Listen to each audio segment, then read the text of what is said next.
So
is everybody there?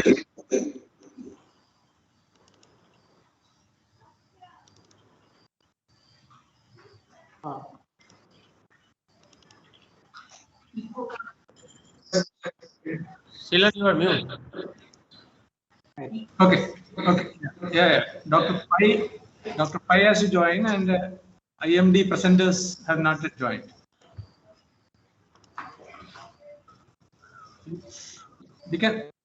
We can start. Maybe they.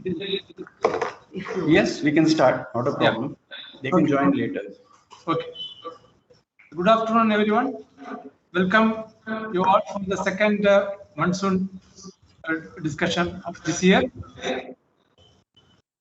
So we have 5 presentations today, and followed by discussion by the panel. So we are entering into a very peculiar phase of monsoon, which we have never faced before. So the presentations and the discussions will be very useful. So first of all, first presentation is by Ankur. Yeah, Ankur, you can start. Yeah. Can you see my screen? Yeah. So make it full screen. And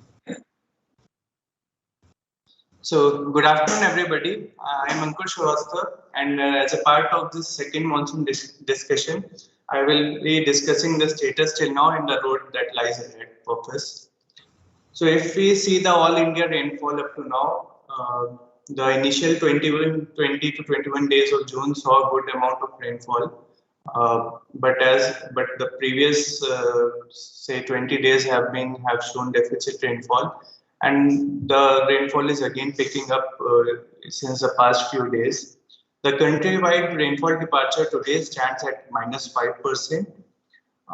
Northwest India has seen the maximum deficit in rainfall, and the deficit stands at about -16 degrees Celsius, while if you see the peninsular India, it has received excess rainfall by about 16%. So there was a big discussion in the previous monsoon discussion that what is happening to the La Nina, whether it is going to evolve during the current summer season. So if we look at the evolution of the Nino 3.4 anomalies, which were strongly negative in December last year, they have shown a weakening trend that is the Nino 3.4 index has started coming to neutral conditions, and as of June, July this year, it is only about say -0.2 to 0.3 degrees Celsius. So if you see the tropical Pacific SST anomalies during June, July, they show neutral ENSO conditions. And if you look at the subsurface temperature anomalies, they are anomalously warm, except for the East Pacific, where you can see some cold anomalies building up. So if you notice that the La Nina conditions have weakened during from February to June this year. So what has caused the for these cold SST anomalies to die down. During February and April this year, there were positive zonal wind anomalies, that is westerlies, during February and April in the Western Pacific, which has resulted into downwelling Kelvin waves, which has resulted in the which has killed these cold anomalies in the Central and Eastern Pacific. And the strong easterly wind anomalies, which are a signature of a La Nina, if you see during the recent period, they are also not strong. So since ENSO is a coupled ocean atmospheric phenomenon, the wind activity does not point towards development of a La Nina conditions, at least for this boreal summer season.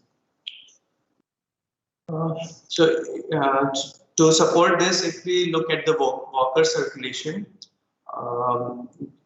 you can see clear sky conditions over central tropical Pacific and more clouds and rain over Indonesia. So the Walker circulation, which was strengthened during the early part of this year, it has weakened from April. And the near surface easterlies, which strengthened during La Nina, were only slightly stronger than average in the Western and Central Pacific. So the near surface easterlies are only slightly strong. That also doesn't point towards strengthening of La Nina. So then, what is this big buzz about La Nina? Why all the models are pointing towards a developing La Nina condition? If you see the probabilistic forecast from IRI, CPC, and Monsoon Mission CFS, they show a very high probability of neutral ENSO conditions during the boreal summer season, and they show a strong probability of a La Nina developing later during this year. So the question now to be asked is why the models are obsessed with La Nina, whether it will develop towards the end of this year. So we can say with a good amount of certainty that during the boreal summer season, that is JJS, La Nina is not likely to develop. But and the models also point towards that. So why models are pointing towards the development of La Nina type conditions towards the end of this year, specifically when the warm water volume in the Pacific is positive. So to explore that, how this warm water volume that we are seeing now can evolve to a La Nina condition. Here we can see the warm water volume anomalies for February to April and the Nino 3.4 index during NDJ. So if we see historically how warm water volume anomalies are linked to El Nino, we can say that the westerly wind bursts allow warm waters in the Western Pacific to slide eastwards. This can increase the potential of generation of ENSO, but not all positive warm water volume anomalies can cause a El Nino event. While if you see for the La Nina events that are blue dots here, some La Nina events do develop from positive warm water volume anomalies. So when the subsurface is anomalously warm, there is equal probability of it developing into a La Nina if the subsurface is positive or negative. So what causes the development of La Nina conditions is the weather noise during March to October, which is a measure of winds. It determines whether the subsurface will lead to a development of La Nina like conditions. So when more westerly winds are there, it certainly leads to a development of El Nino. But when the weather noise is positive, when the weather noise is positive, it can also lead to development of La Nina type conditions. So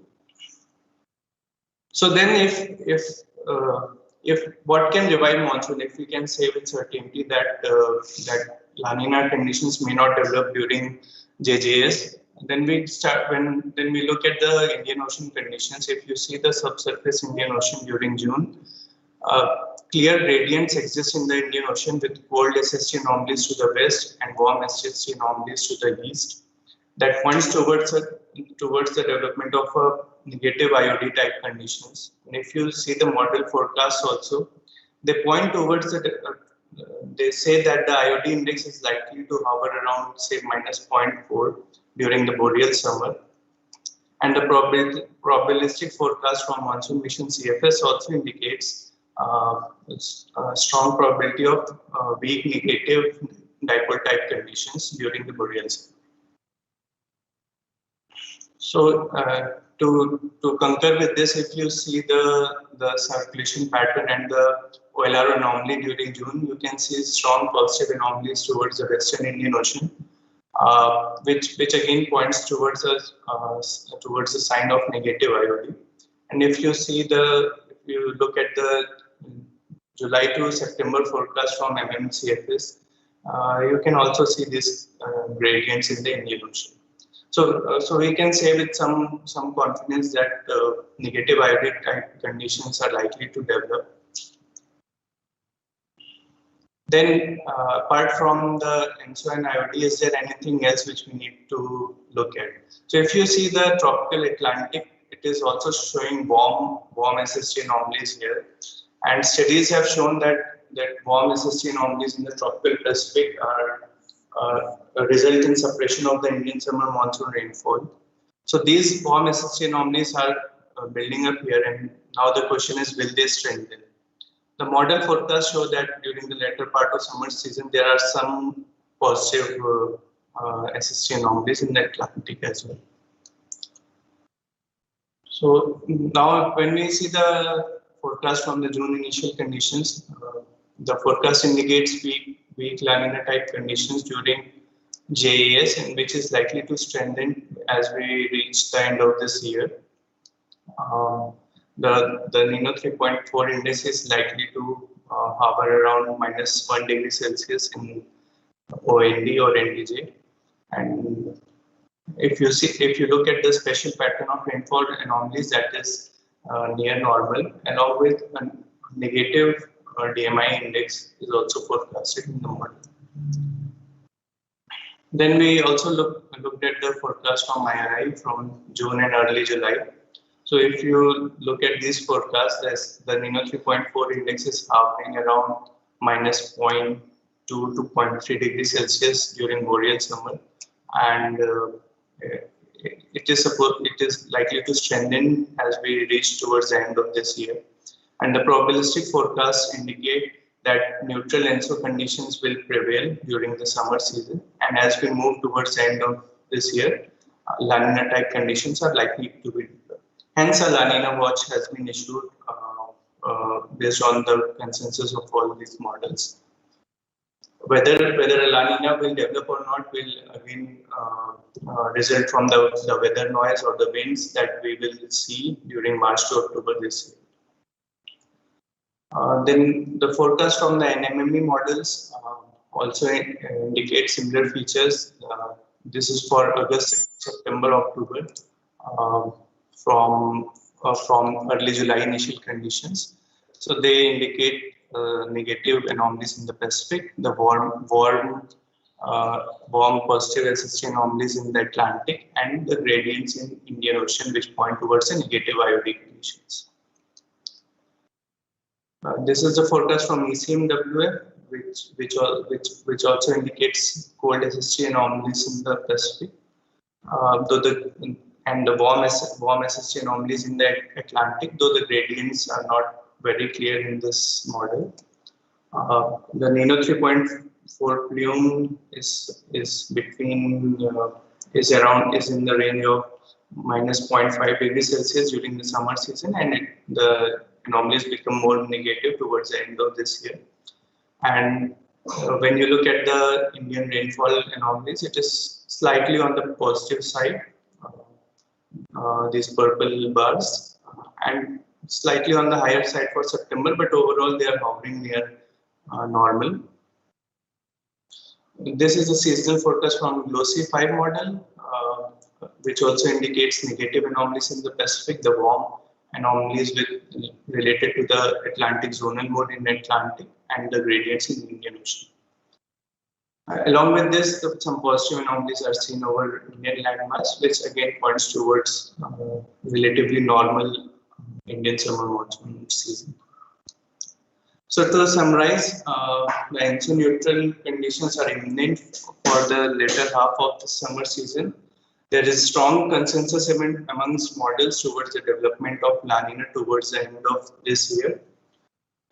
We get weak negative IOD conditions are forecasted in the boreal summer, and there is a buildup of positive SST anomalies associated with the zonal mode in Atlantic, which can act to suppress the ISMR. So this is a unique year where we are seeing some activity in all the three tropical basins. The cold SST anomalies in Pacific during later this year, a warm SST anomalies related with the zonal mode, and a gradient in the Indian Ocean.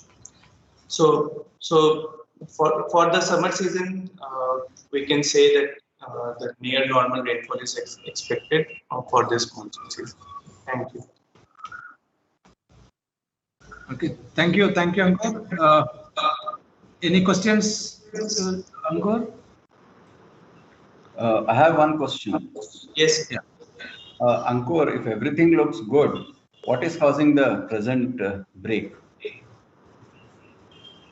Yes, so these are, I think, the manifestation of the normal monsoon intra-seasonal oscillations. We always expect a transition from a good active phase to a break phase. But if you see this, the Atlantic zonal mode anomalies in the current month, you see this strong positive anomalies. These might be responsible for the long spell of subdued rainfall that we saw. And it is also associated with the weakening of La Nina type conditions during these months. Yeah. And again, the negative IOD is also supposed to play some role towards suppressing it. So all these three are pointing towards suppressing the monsoon rainfall. But we had a fairly longish break, right? I mean, it's still not very strong. So Yeah, it was around 20 days. yeah, so I mean, the revival has not been very strong. So that's what is like. Once July kind of becomes below normal, then monsoon becoming near normal or above normal is pretty low. So yeah, then we have to then, since these three factors are pointing towards suppressing the rainfall, we have to see how the AZM anomalies, whether they strengthen. With certainty, we can say that La Nina type conditions will not develop till September.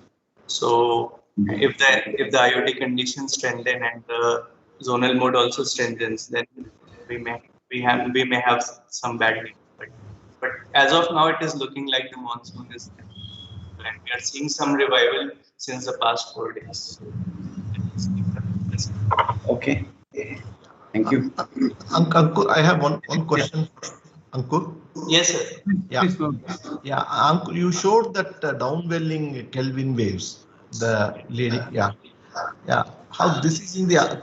Can you show this from the model? What is the model showing? Yeah, actually, we tried to look at that, but the problem there was we didn't have the daily climatological background from the model, so we could not compute that as. Yeah. Krishna, actually, it is IMD runs this model. We start running this model. So IMD is not. Hello. Surya, can you please switch off your mic and switch on? The voice is breaking. Can you hear me now? Yeah. Better. See, we stopped running this model long back. IMD is running it operationally, and unfortunately, IMD is not saving daily fields of his because of lack of displays. That is what they told us. Friendship is there. You can also confirm that. Yeah. So the problem, we don't have the time now. Okay. Yeah, because in the last slide. Hello. Hello, sir. I'm Srijit.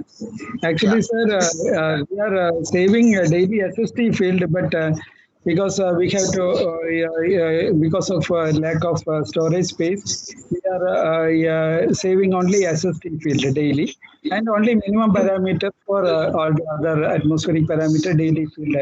All the monthly field we are saving. Yeah. Yeah, my question is, the last slide he says there is a strong model consensus of La Nina during the end of this year. I'm just wondering next 2-3 months whether the El Nino like signal will evolve the way it is happening in the observation. That is what will be important for the monsoon. Yes, so for that, this weather noise or the winds are important, but these westerly wind bursts may not be predictable in the model at long leads. Yeah, but I don't know whether you can call it weather noise. It may not be simple noise, you know. Sustained westerly wind burst, you cannot call it as a weather noise. I think So it is that, much. if we are talking about predictability, when we are talking this, all these winds are noise for us. So, yeah, but you know the way the oceanic anomalies are developing, it is a very persistent signal. I think that's a big signal. We have to see whether we are getting it. What will happen in the coming months is going to be very important.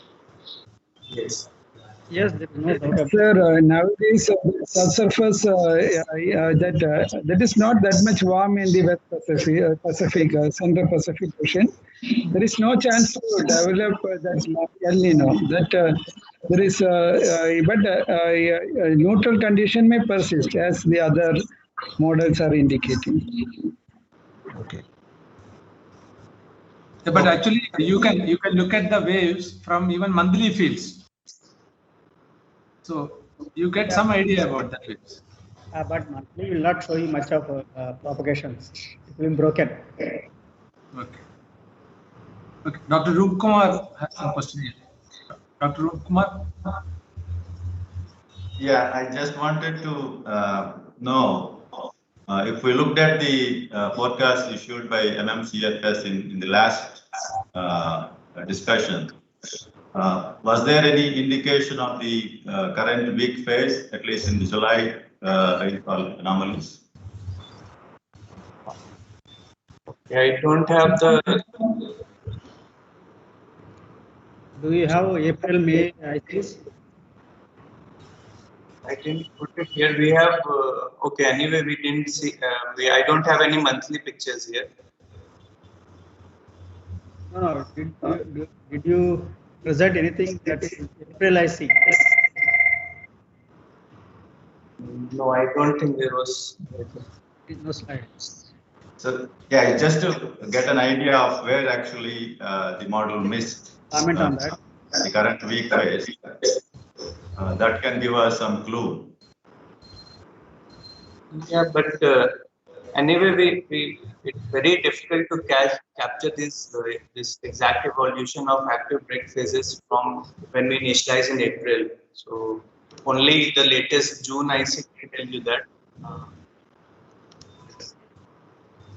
Don't have this, and also these are lagged and sensitive, so it is not likely that we will capture these active or dead bodies. You show that June IC also shows that July is weak.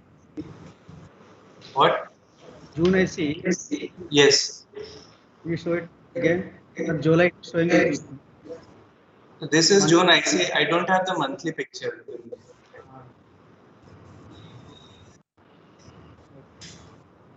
Okay, I think we can proceed. But June IC is giving you sort of above normal, right? Above normal rainfall. Yeah. These are anomalies, right? These are anomalies, yes. Yeah. So these are say about 0.5 mm per day above normal. Okay. Anomalies are also very less actually. Less. So they are mostly near normal. Yeah, coming back to the La Nina development, see if you look at the recent last 1 or 2 months, see the winds are reversing, right? Winds are becoming easterly anomalies. They are anomalies. Anomalies are main winds. What you have shown is anomalies, right? These are anomalies. No, Pacific winds. Yeah. This one. Yeah, this. So you can see in the recent years, last 1 or 2 weeks, you can see easterlies. Yes. So probably they may suppress what the Kelvin wave effect what we expect. Yes, but even if these easterlies are supposed to strengthen and then result in cooling of SSTs in the Pacific, it will take at least at least 1 month for these SSTs to cool down and then again have that effect on the water circulation. So it is not likely to affect at least during July, August, but maybe September, mid or end of September, we may see some effect. So you strongly feel that the July, August will be having less rainfall. We'll be having near normal rains, but the Atlantic signals from the Atlantic is negative. Yes. So that's warming in the Atlantic. Yeah. So that the negative IOD is developing. Yes. So if La Nina is not developing. The question here is these warm SST anomalies are of the order of 2 to 3 degrees Celsius, and the model forecast shows weaker SST anomalies. So whether these anomalies may strengthen or not, that is the question. Even the model anomalies are not showing like a Atlantic organized pattern. Yeah, because it's warming everywhere. You can see much warming in the North Atlantic. So whereas in the observation, it is clearly showing like a Atlantic Nino. Yeah, but this warm this you are telling that signal is there in model also, and yeah. So the Atlantic Nino is not captured in the model. No, it is captured well in CFS. There are some studies which have shown that CFS captures the weakening of tropospheric temperature gradient associated with zonal mode well. So if the zonal mode is not supposed to strengthen, then it may result in normal conditions. That is what the model is telling us. When you look at it. Is it reflected in the rainfall as well? Because the studies have shown that the Atlantic Nino, positive Atlantic Nino, so will give more rainfall over the northeast India. Over the northeast, okay. Yeah, so I don't know whether such response is there in the. Yeah, that exactly we have not seen, but the weakening of the tropospheric temperature gradient is captured by CFS. But the model says that this may die down. These warm SST anomalies. Okay. Thank you, Ankur. I have posted that. So one more question. Yeah, please. Seelan, I have posted monthly anomalies. Okay. In the chat box. Kumar and all, they can look at it. So July was predicted very close to, as per June I see. July was predicted close to 0. Okay. At least it didn't predict above normal. Okay. I have Thank you.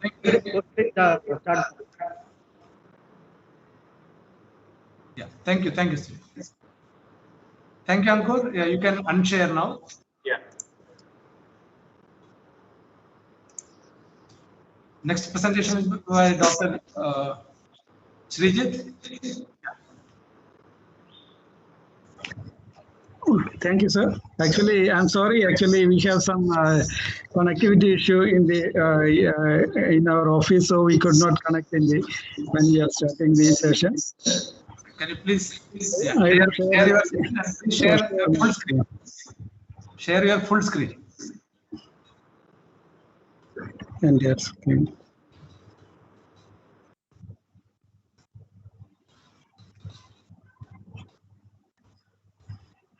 Now you can see? Yeah, it's coming. Make it full screen. Okay. And please press the hide button. Hide. Can you please click on the hide? Yeah. Okay. Okay. Good afternoon to all. I'm going to talk about that seasonal climate outlook for South Asia. Mainly, what are the procedure we are following, and for the preparation of objective seasonal climate outlook preparation procedure guideline of WMO, that we are using that guideline for preparation of the consensus outlook for South Asia, South SASCOP sessions. The outline of my talk is like this. First, current progress and current status of monsoon, current major climate drivers that already Ankur cover many of the things. So I will just briefly describe that. And the climate forecast from International Center, that I am mainly discuss the what are the forecasts at the time of May initial condition. Most of the International Center forecast that I will describe, and procedure. Now, briefly describe the procedure for preparation of objective forecast, seasonal forecast, and SASCOP outlook, and climate outlook for the August month. This is the progress of monsoon 2021. You can see that now last week, this week, the monsoon covered the entire country. There was in the beginning, there was a monsoon onset was covered many part of the country, but after that there is a hiatus. After that again, this week it is covered entire country. You can see that all India summer monsoon rainfall. You can see there are subdued rainfall activity in the end of June to up to 8th July. And currently the rainfall statistics shows that all India summer monsoon rainfall is minus 95% of long period average. And July rainfall is now 124% of LPA. And IOD condition already Ankur mentioned that now that current situation is that equatorial Pacific acidities are near normal, and index is zero. That last many weeks it is that Nino 3.4 index is zero.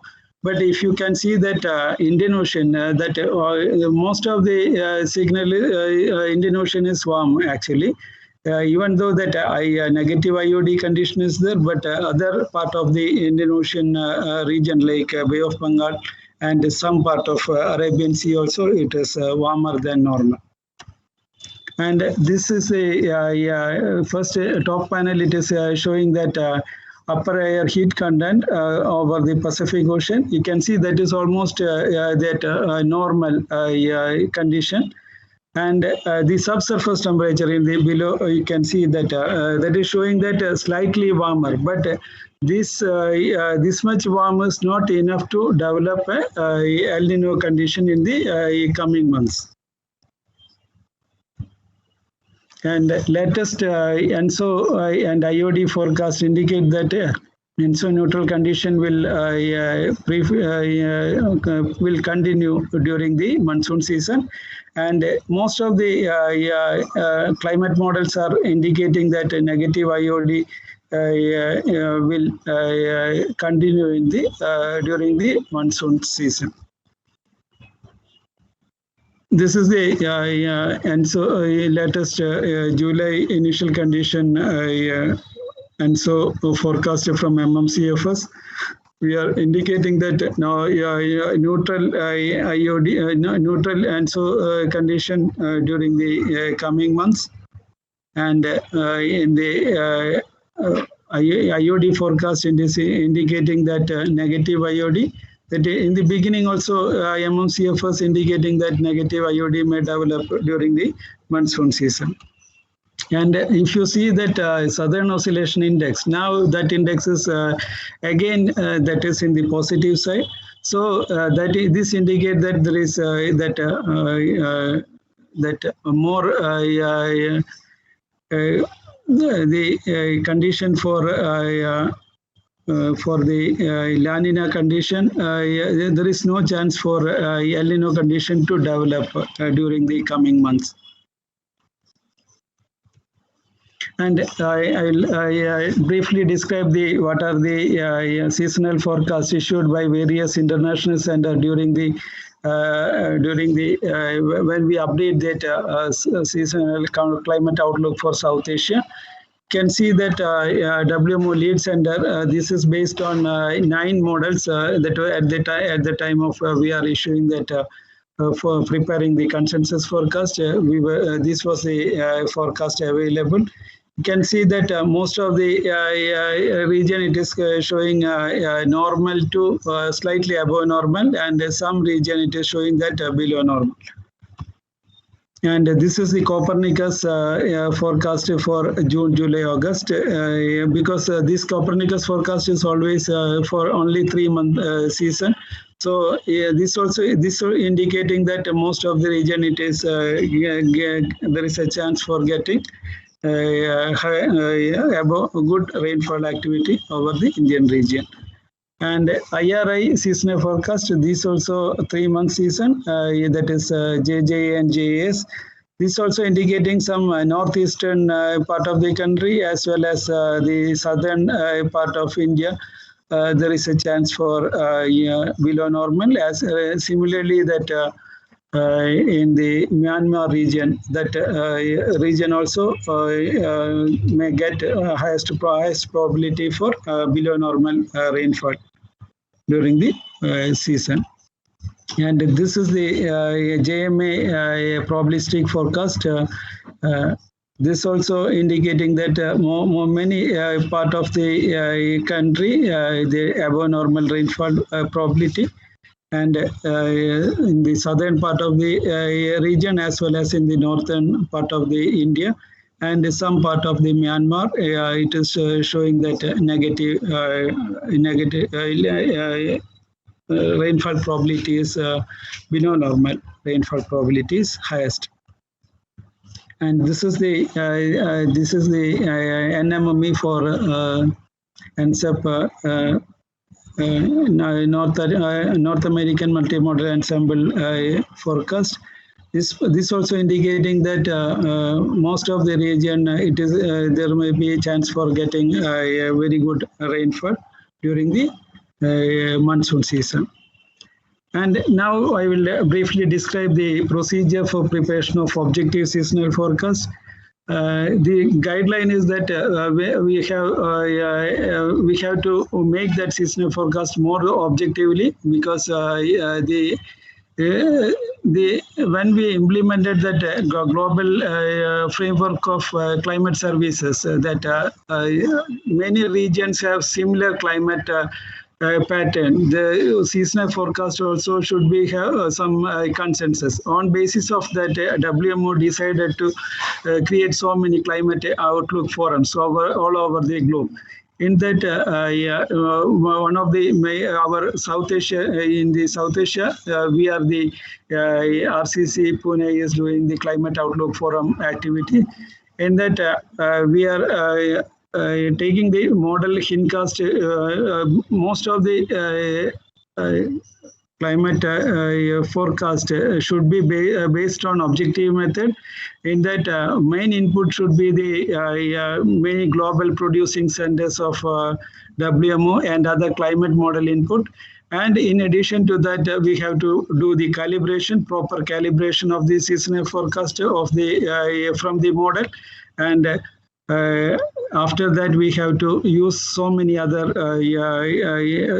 all other type of tools we have to use for training the making the making objectively the forecast.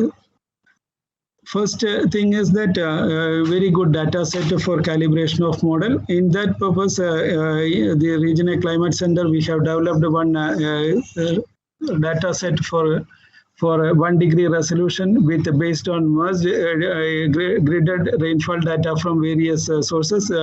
For Indian region, we are using the Indian IMD gridded rainfall data, 1 degree resolution. And the Bangladesh region, they are also having that very good gridded data set.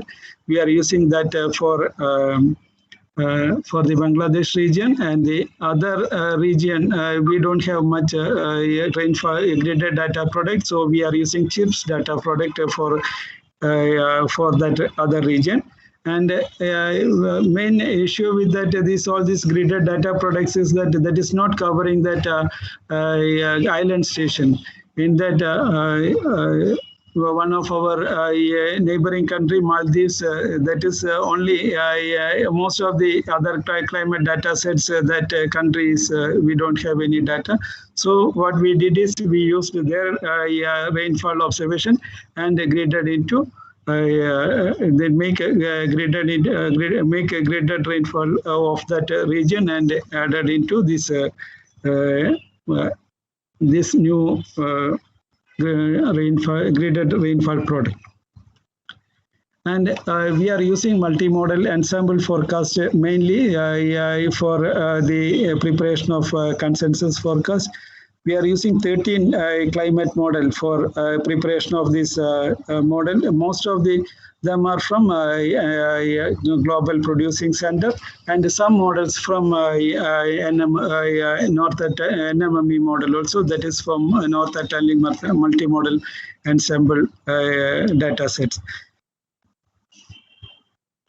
And out of this many model, many climate models have short period climatology, that is 93 onwards that data sets hindcast is available. So for precipitation, we are considering that longest climatology available, that model.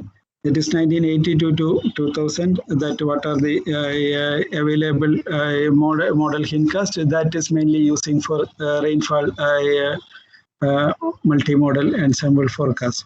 Here we can see that model scale for that correlation coefficient of JJES rainfall for South Asia region. Can see that with this is with May IC. I'm sorry. Actually, you can see that RCC region. We can see that. The skill of the many of the climate models are very good, and some region like India also, that skill of many models are good, and in Nepal, that highest correlation and all we are getting in the our Nepal region, and some other region like some models are having very good skill over Myanmar and Sri Lanka and some other countries also. And this is the another index we are using for making that evaluate that climate models. The index of agreement, that also very good score for evaluating the model. Here you can see that many models are having very good index of agreement. That also this that as seen in the correlation. The other region, other countries also having, even though that correlation coefficient is very less, but index of agreement is very good. And based on after for making that MME, what multimodal ensemble, what we are using, that we have analyze that, select the model for each country based on the highest skill score for correlation coefficient as well as index of agreement. Like that, we have selected for all the model for separate forecast we will generate, and then after that we will combine to make that multimodal ensemble for the region. Here we can see that model of probability rainfall forecast for the May initial condition for various models.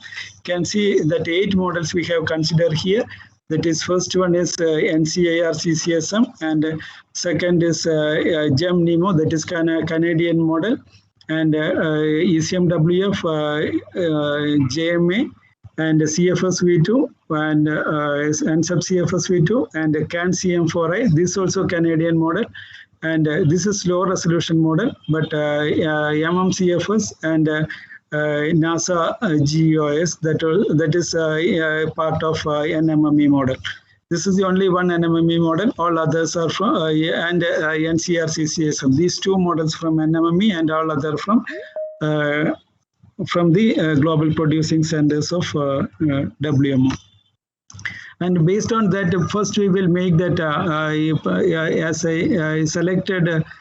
Based on the selected model, we are making for forecast for each country and combine together to make this MME multi-model ensemble rainfall forecast for the region. And after getting this forecast, we can see that many region we can see that climatological probability and some region we are analyzing that skill analysis of the model also. For you can see that a multimodal ensemble skill is very good for some region like Pakistan, and highest correlation skill we can see over the Nepal region. And even though that if you can see that core monsoon region, that skill of all the MME as well as all the other model also very poor. That below panel it is showing that probability forecast ROC skill of probability forecast for above normal, normal and below normal category. You can see that some region has very good skill.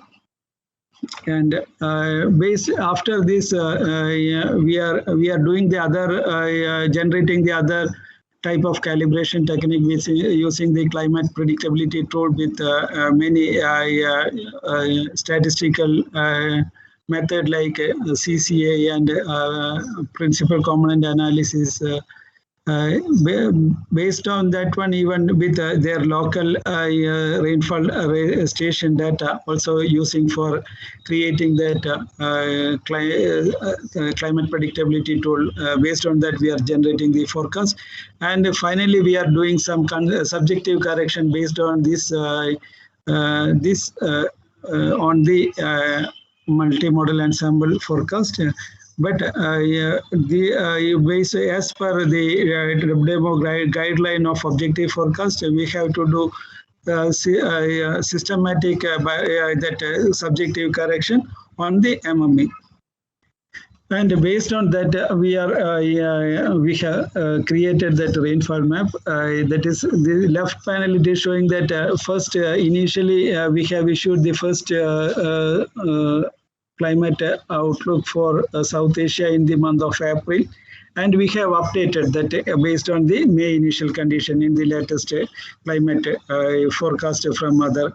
Also can see that most of the region that forecast is indicating above normal to normal to above normal category, and some region we are getting that below normal, especially in the northern part of Indian region as well as in the peninsular region. And this is for this season or last season onwards, we have started to issue that temperature forecast of maximum and minimum temperature also. You can see that temperature scale, this is the correlation coefficient of maximum temperature. You can see that that scale of temperature is better than the rainfall, as many models are showing very good skill. And based on that, similar procedure we are following for temperature also. And we are making that consensus forecast for temperature. This is for the left panel. It is showing that April forecast, and the right panel is the updated SARS-CoV-19 update. You can see that pattern is almost similar most of the region. It is consistent, and similar skill analysis also we are doing for the temperature also. You can see that correlation coefficient is very good over most of the region. Index of agreement also very good. And even the you can see that ROC for above normal, above normal, normal, and below normal category also very good. Similar forecast outlook we have issued for minimum temperature, and here also you can see that skill is very good, and this is the model skill of MME forecast for rainfall temperature over the South Asia region. And now we have created, we are making that outlook for every month, but now because of the short time duration, I only discuss that outlook for August. If you see that skill of correlation coefficient of the August rainfall forecast from the climate model, can see that skill is not good in many area, but some models are having very good skill, like Canadian model, MMCFS and all showing very good skill. And they similarly, and other index also, index of agreement also, it is showing here. Can see that many region it is showing very good index of agreement is better. And based on this one, we have created that MME probability forecast for August IC. Can see that forecast indicate that most of the regions of the northwestern part of the region, it is showing that there is a chance for less rainfall probability. And the other eastern side, it is showing that above normal, highest probability for above normal. And if you see that skill also, if you analyze that MME skill is very good for that wherever that low rainfall it is showing, that region, that skill of the model is better. And this is the last slide. Thank you. Thank you, Dr. Srijit. So any question to Srijit?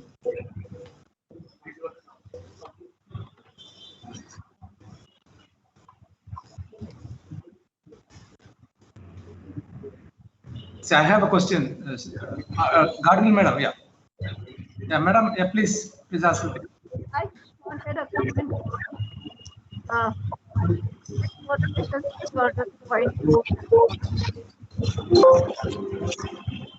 Hello, madam. You are not audible. You are not audible, madam. Can you please come closer to the computer? Okay. Yes. Can you now hear me? Yes, yes, madam. Yes. Okay. Most of the calculations we're getting, if you refer to a skill, model and observations for the short period, are of the order of 0.4, isn't it? Am I right? Sir, madam, you are not audible. I could not. Could you please repeat? Okay. Now can you hear me? Yes. Okay. See, most of the correlations you showed for different countries and different markets and so on were of the order of 0.4. Am I right? Yes. And you said they're very good. Now, 0.4 is really not a particularly good. It explains only 15% of the variance. Yeah. Actually, moderate skill we can see. Sorry, actually, I can correct as moderate skill. But the other, we are using the other index like index of agreement. That also showing very good actually. That was also 0.4 also. See, yeah. Okay, no objection. After all, what can you do? These are the models and these are the results. I was only confused that you find them very good. Okay, I'll leave it at that. Thank you, ma'am.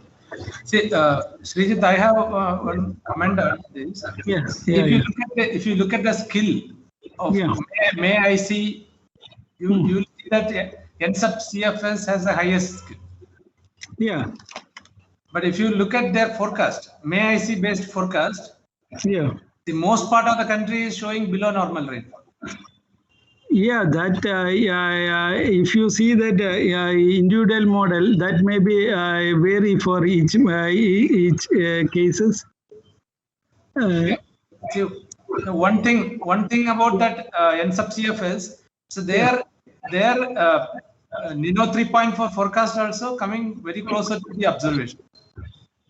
Yes. Because very weak La Nina was. See, there was another figure where the for the season for this year was shown. Yeah.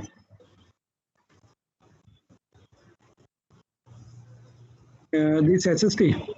SST also, can you please see the SST also, because their SST prediction was also more realistic. I know, actually, I don't have SST prediction right now. We are analyzing that under SST also, but NSUB, it is showing that. Here you can see, this figure you can see clearly.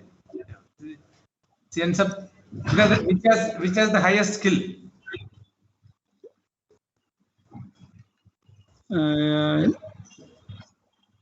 The previous slide, highest skill. This one only. You can. This is index of agreement. Index of agreement is also very good. You see, it is 0.59 for CFSV2. 0.5 it is there, but not only if you see that the other models like NASA goes also, it is very GOES also very good, better than this one, and CAN-CM4I, that also better than CFSV2.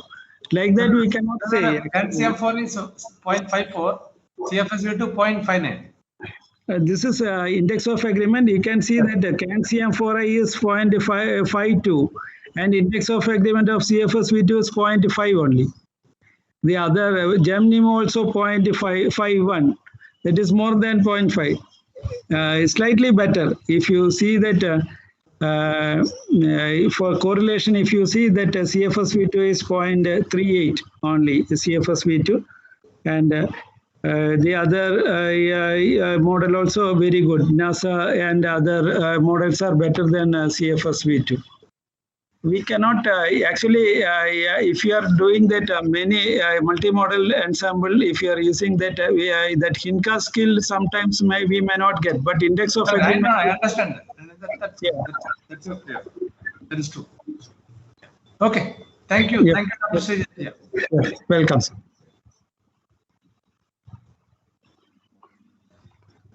Please unshare your screen. Yeah. Raju, yeah. Yes, sir. Next presentation by Raj. So there is a question in YouTube chat box. So should I start? Oh, this question was. Okay.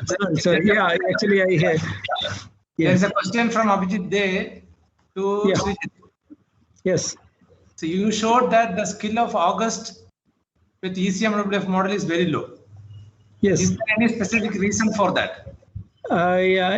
No, actually, that even monthly scale, the other climate model also very less skill.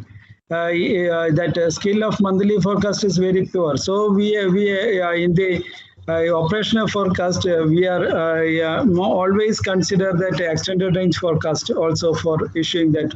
That skill is better. Actually, we can make that monthly forecast from extended range forecast from various centers. Now, whenever issuing that monthly forecast, we are always considering with that skill is better than this seasonal forecast skill of each model. We cannot say that for a particular month why it is so, because it is very difficult to pinpoint. Thank you. Thank you.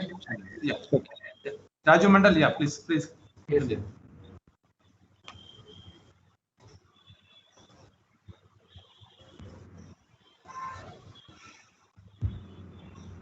Is it visible, sir? Yes, please go ahead. Okay. Good afternoon, everyone. This presentation is on extended range prediction of advancement of monsoon 2021 And the contributors are the whole members of IITM Airpress Group and Dr. D.R. Patnaik from IMD.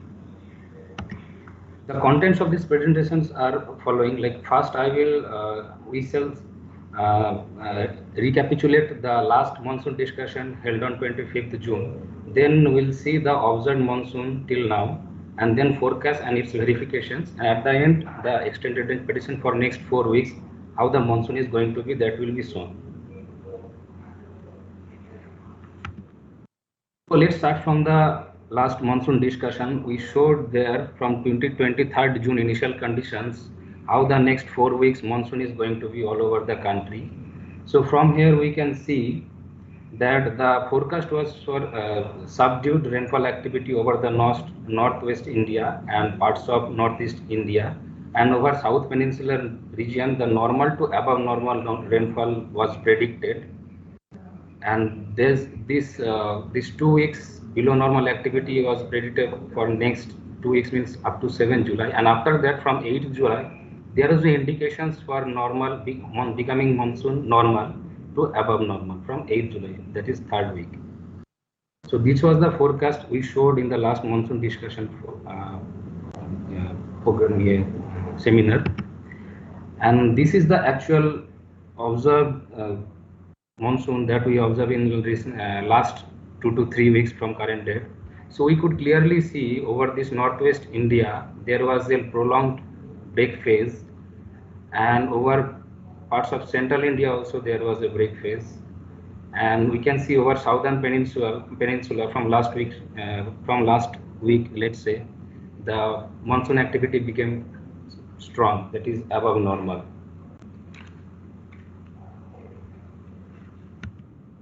This is the daily rainfall over this monsoon zone region. This is standardized rainfall. You can see after 21st June the monsoon went from active to break phase. Then the prolonged break phase was there, and let's say 11th July again it's tending to move to the normal phase, but that is not also clear here because this data set is up to 14 July. This is the large-scale monsoon intra-seasonal oscillations. The left panel shows the Miso index, and right one is the mid-June oscillations. These are all observed. So we can see the pink colors is for June month. This is clockwise rotations, and the red one is for July till 14 July or 13 July. So we can see whole June there was no large-scale signal from these two components.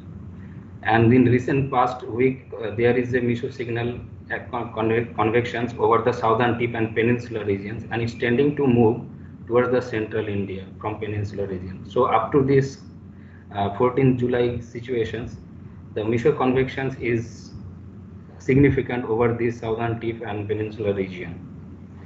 In latter part, I will show from the current forecast how it's going to be.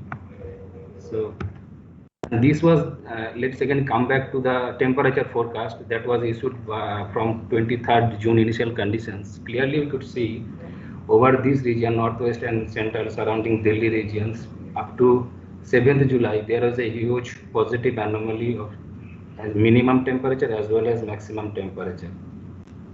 And after that it's becoming quite normal. So as an outcome, there was a news in different newspapers that there was a huge, highest temperature of this year recorded over Delhi region on 29th June. And after that also that extreme temperature weather persisted there. So let us see how that forecast was given, how the model and our heat wave forecast able to capture this phenomenon. If you concentrate on 29th June, in this anomaly, the left panel is observation either 0 or 100% probability of occurrence, and subsequent panel shows the nearest 3 ICs.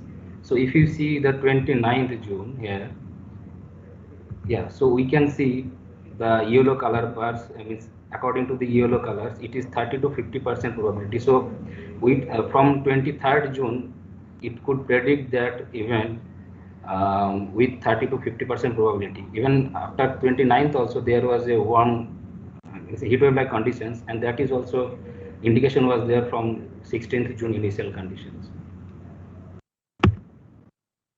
So this is the temperature verification plots. The uppermost panel was observations for this week 24 to 30th June, and the subsequent 4 panels is for nearest 4 ICs, 4-week leads. So for this week, only for this week 1 lead, it could capture this higher temperature anomaly, positive anomaly for Tmax. And for this week also there is indications, but anomaly magnitude is less as compared to the observations. This is the next weeks, so 1st to 7th July. So here also we can see up to 2 weeks it was very good, and 3 weeks also there was an indication, though there was some spatial and magnitude error in magnitude. This is the previous week. So here also the predictions for temperature was very good. Actually, this from break phase started from 21st or 22nd June. So once that break phase means set up. So after that, prediction was very good. Now let's come back to the weekly rainfall verifications. This is valid for 24 to 30th June. So this is the observations, and these are the 4 weekly lead prediction. So for this week, the monsoon prediction means over this region, it was below normal, and over this part, and parts of central and southern peninsula was normal to slightly above normal. And from this 1 week, before, we could predict this rainfall distributions very well. Even from this one also, particularly northeast India, the subdued rainfall activity was predicted from longer lead. And for central India, there was normal to below normal tendency was there up to 2 weeks lead. And these are the Miso verifications. Blue one is for observations and green for multimodal ensemble predictions. These are for the same corresponding to same ICs. So we can see from the beginning of June there was no large scale signal, Miso signal, and recently this is based on 23rd June. So in the longer lead there is an advancement of this, but model could not capture this in the longer lead beyond 3 weeks. This is for the next week, 1st to 7th July initial conditions. So here also that break phase, and particularly in western part, is a huge positive negative anomaly, and over this part also. So break phase continues, and the model could predict this one well before, and over this region also, northern region also, the model could predict from the 4-week leads, and over the central parts up to 2nd weeks, and somewhat in 3rd-week lead also. This one for last week, 8 to 14 July. So you can see over this part monsoon activity improved, but over the northwest parts of northwest and central and eastern part, there is a negative anomaly. This is almost 5 to 10 mm per week, and the model also captured these distributions very well. You can see over this part and northeast and the central India also, and northern part from all weeks lead time. And the corresponding Miso also shows from 30th June, the Miso from the model, it captured that movement, but the amplitude was very less from that 30th June initial conditions, because it intensified after 1 week maybe. And this is the rainfall verifications. It is the percentage area average rainfall anomalies. The upper panel shows the percentage rainfall anomalies over the monsoon zone region. This is area average values, and these are the tercile based probabilities for above normal, near normal, and below normal. So over monsoon zone, this is week 1 lead, week 2 lead, week 3, and week 4 lead. We could see the model could predict for a larger scale, like homogeneous region wise, very well. For all over India also, the model prediction was very good till now. This is other 4 homogeneous regions like central India, south peninsular, northwest and northeast India. So except this, in June there was a this is not associated with the large scale. This is maybe due to the low pressure system and synoptic scale activity. So that time model could not capture these fluctuations in week basis. So after that, the model could capture this what you call this abnormal to break and break to act and break during break and break to active these things. So otherwise in other regions it is reasonably well. So what is the actual rainfall statistic till now? We have seen the rainfall verification and prediction also. If you see in June, the rainfall, actual observed rainfall was very good, except Northeast India, but that is also within normal range. Otherwise, it is excess. But if you see in July till 1 to 14 July, in all parts of India, it is a huge departure from the normal. And is in terms of cumulative, this seasonal rainfall also from June to 14, it is, except southern peninsula, it is everywhere it is negative departure. So it is very much important to see how this monsoon activity is going to be for the rest of this July and beginning of August. So I will show you the extended prediction based on the latest IC, that is 14 July, how the next 4 weeks is going to be, the monsoon as well as the temperature forecast. So these are the daily evolutions of rainfall and 850 hectopascal wind. This is daily evolutions, and this is the weekly picture of these circulations at 850 hectopascal wind anomalies. So here we can see week 1, there is a cyclonic circulations and over this region. So in week 1 in this region, southern parts, and week 2 in western this part, there is a chance of improvement of this monsoon activity. And after that, it's going to be weaker over central India, and other parts just normal to below normal, we can say, from the circulations. This is the weekly average actual rainfall, and this is anomaly.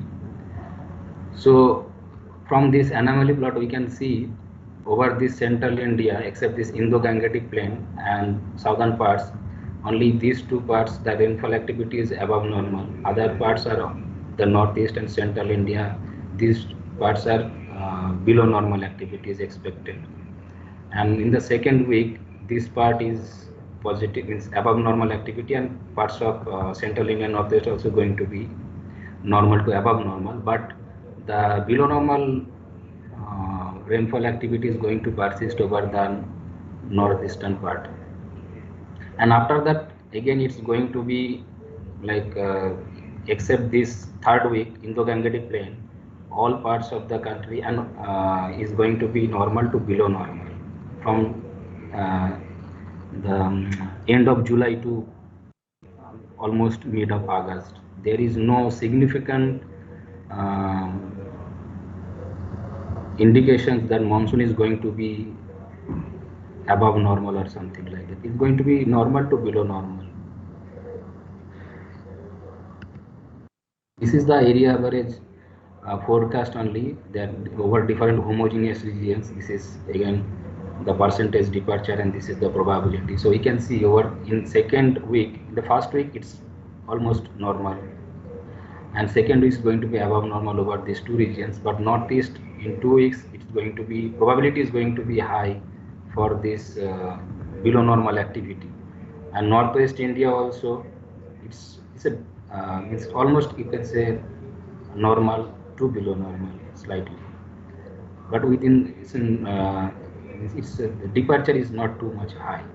But southern peninsula, after 1 week itself, it's going to be a normal to below normal rainfall. A monsoon is going to be likely to happen.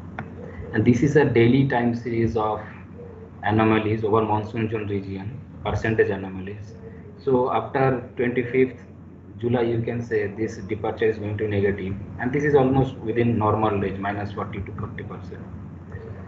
And this is the area average anomalies over equatorial Indian Oceans over this box. So you can also see there is no clear indication of Miso signal also. It should be out of phase, but after sometimes it's almost mix up. So the Miso signal also is not going to be strong after 10 or 12 days.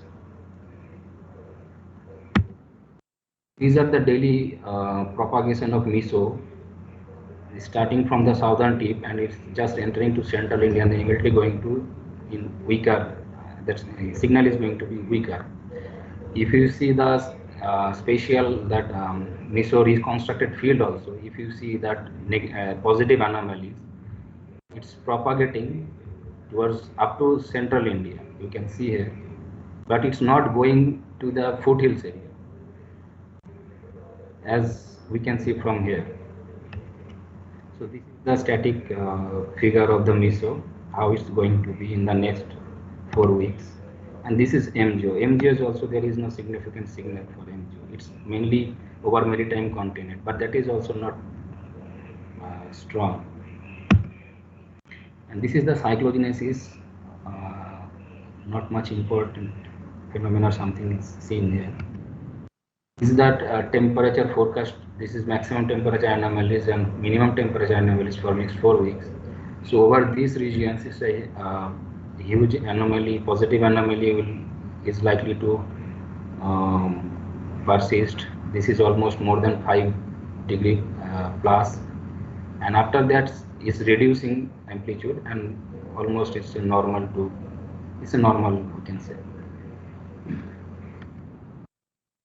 So these are the conclusions for the next 4 weeks total outlook. So circulation, we have seen the improved rainfall monsoon circulations over 1000 tip in first week and second week over north, central and western part, and weaker monsoon circulations in week 3 and week 4 over central parts particularly. And in case of rainfall, in week 1, improvement in rainfall over Indo-Gangetic plains and southern parts, western coastal parts, and the below normal over the northeast India, and week 2 below normal over northeast and south east coastal regions, and remaining parts will be above normal. And week 3-4 below normal rainfall activities may be expected over central India, and but in week 3 Indo-Gangetic plains will get above normal rainfall. And in case of temperature, the maximum temperature shows below normal in week 1 over the southern parts and above normal over northwest India and central India, and in subsequent week the Tmax is going to be normal to below normal, and Tmin also shows the same as I said for maximum temperature.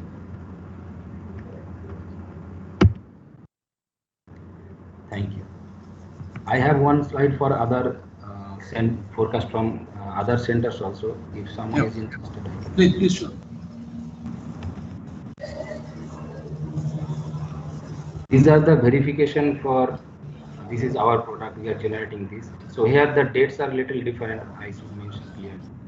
So they are issuing forecast skipping 1 day. So I have plotted for the same scales and same date for as they are doing. And this is NCMRWF verification plots. By every week they are sharing this one. So I have taken from their PPT. And this is NCEP. So these are the observations and subsequent forecasts are for this one.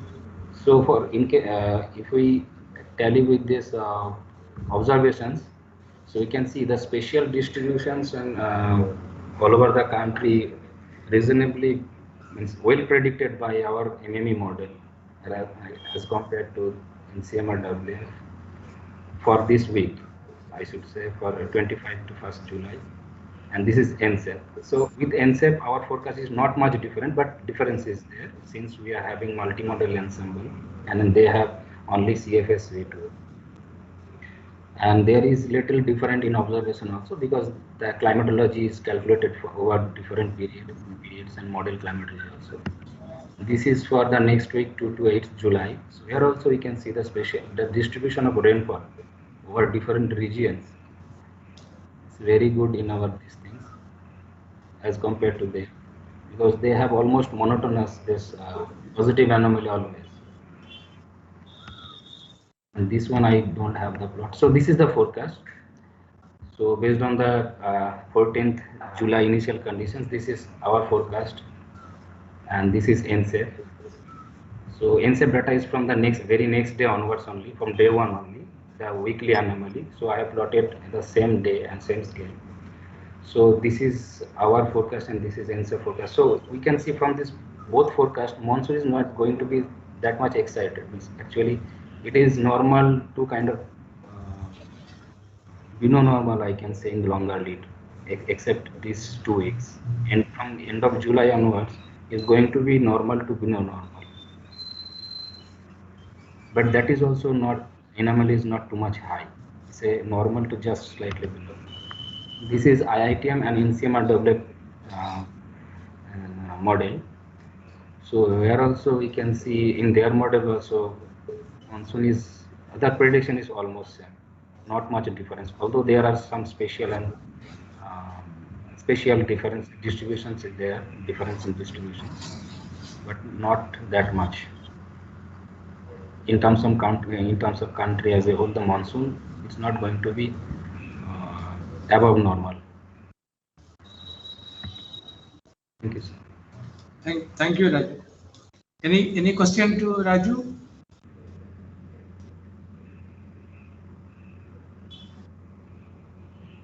Yes, Ilan, I have a question. Yeah, please.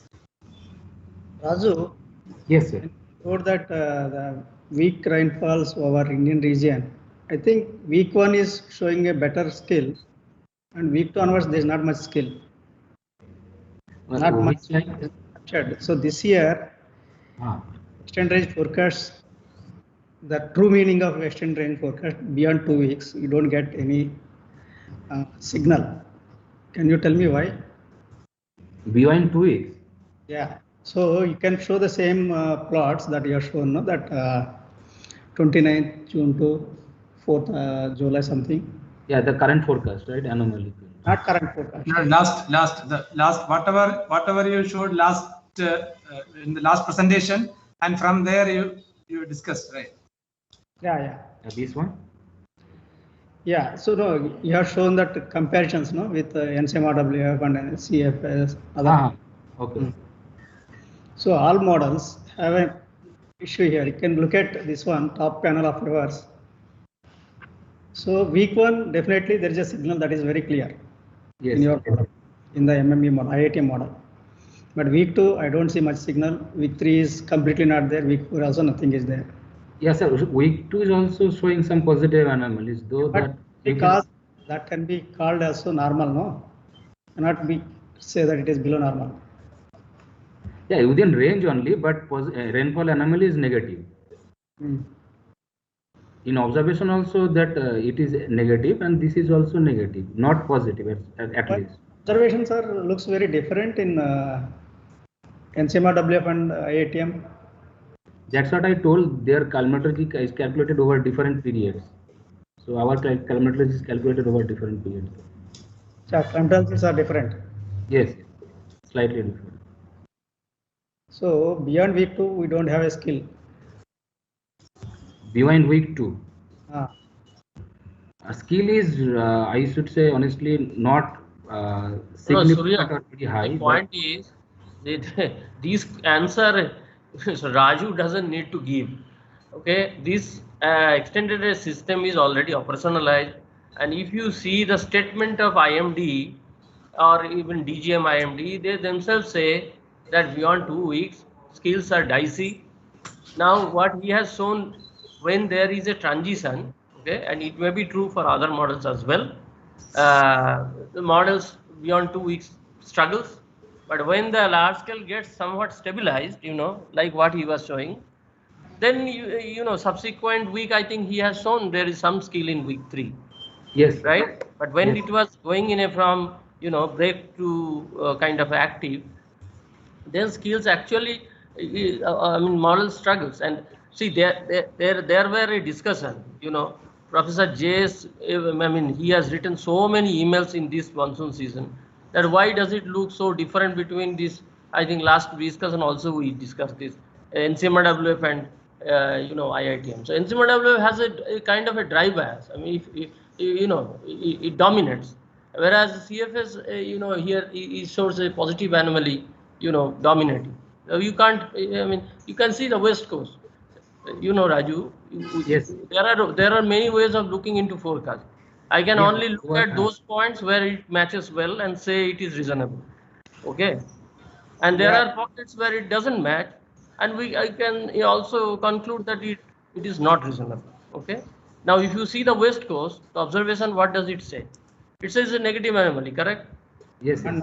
None of them come. Yeah. What do you get from week 2 onward?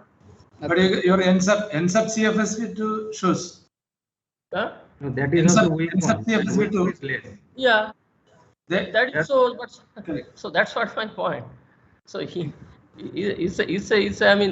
a really model challenge. It's my feeling. It's a model challenge. Yeah, Sagai Sam also wanted to add something. Yeah. Yeah, actually, if you see whole June, there was no Miso activity. By the end of June, some Miso activity started, but that also in the negative phase. So when last monsoon discussion, it was predicted that there will be monsoon is going in the break phase, and already because that initial condition was 23rd June, I think, and that was already break has started, a type of break. We cannot say break because monsoon has not advanced to the whole country, but still, so some deficiency of monsoon was already seen into that. Now the question is, if we see in our one of our paper, and we have compared 2015 forecasts. So 2015 synoptic scales were very dominating, and Miso signal was not dominating, and therefore even beyond 1 week the forecast was not that much good. So maybe the Miso signal is not dominating except these 15 days, and that also in the negative phase. So maybe that will be some reason of not having good skill in this year. Yeah, that is what I was expecting answer. So Sahai, correct. So you do, but this synoptic is also not very strong this time. Gargil madam wanted to add something. Yeah, please, madam.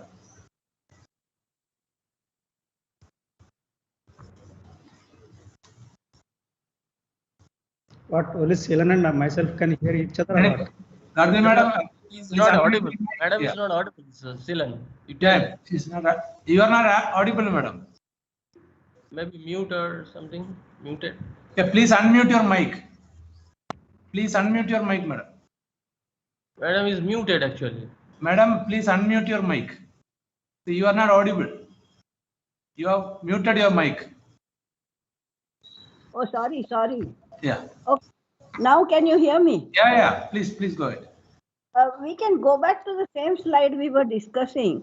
And I was thinking that this is about the first comment that was made. I'm sorry I missed who made it. But this slide.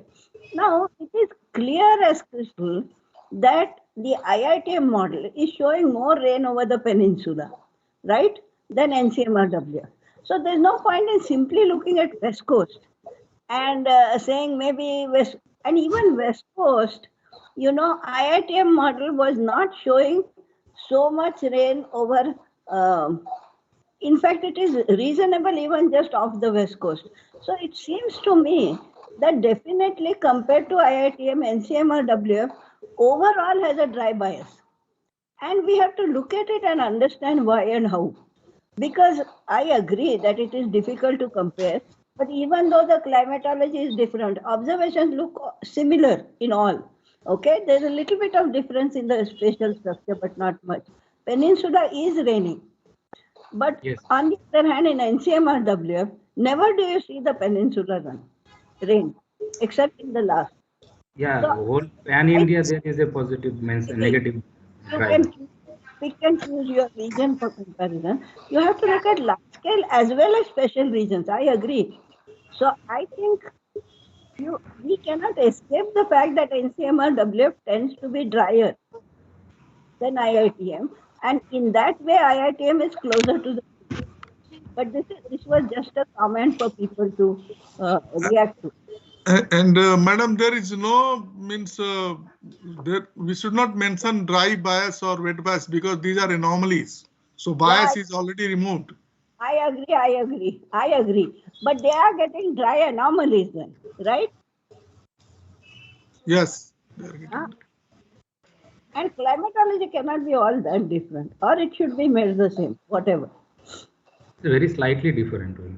And I don't think we should worry about that part, because by and large observations are also similar.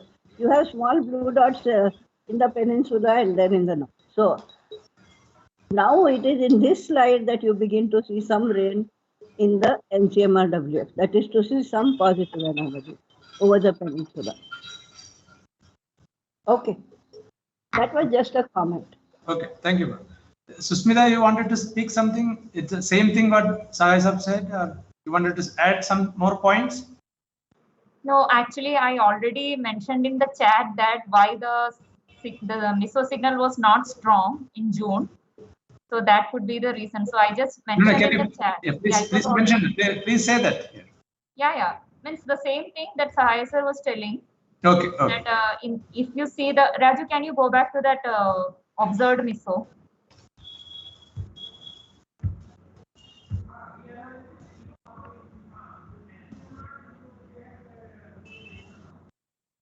Yeah, means here actually it is clear that the Miso was not strong.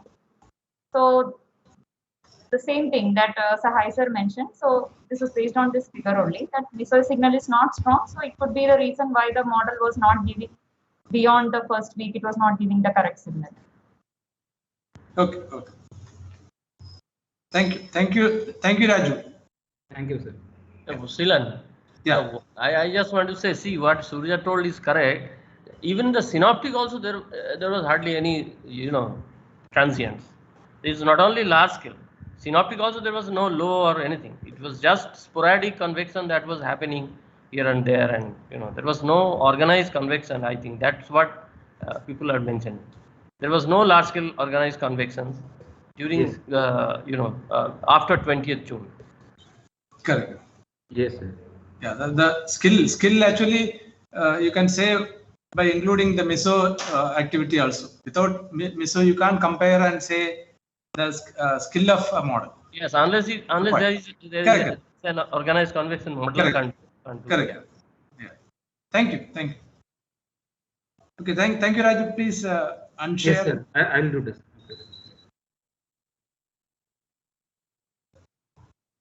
Yeah. Next presentation by Sanab. Dr. Sanab. Yeah. Yes, sir. I'll just share. Yeah, please. Yeah, share your entire screen. Yes, sir. Can you able to see? Not really. Maybe it's coming up.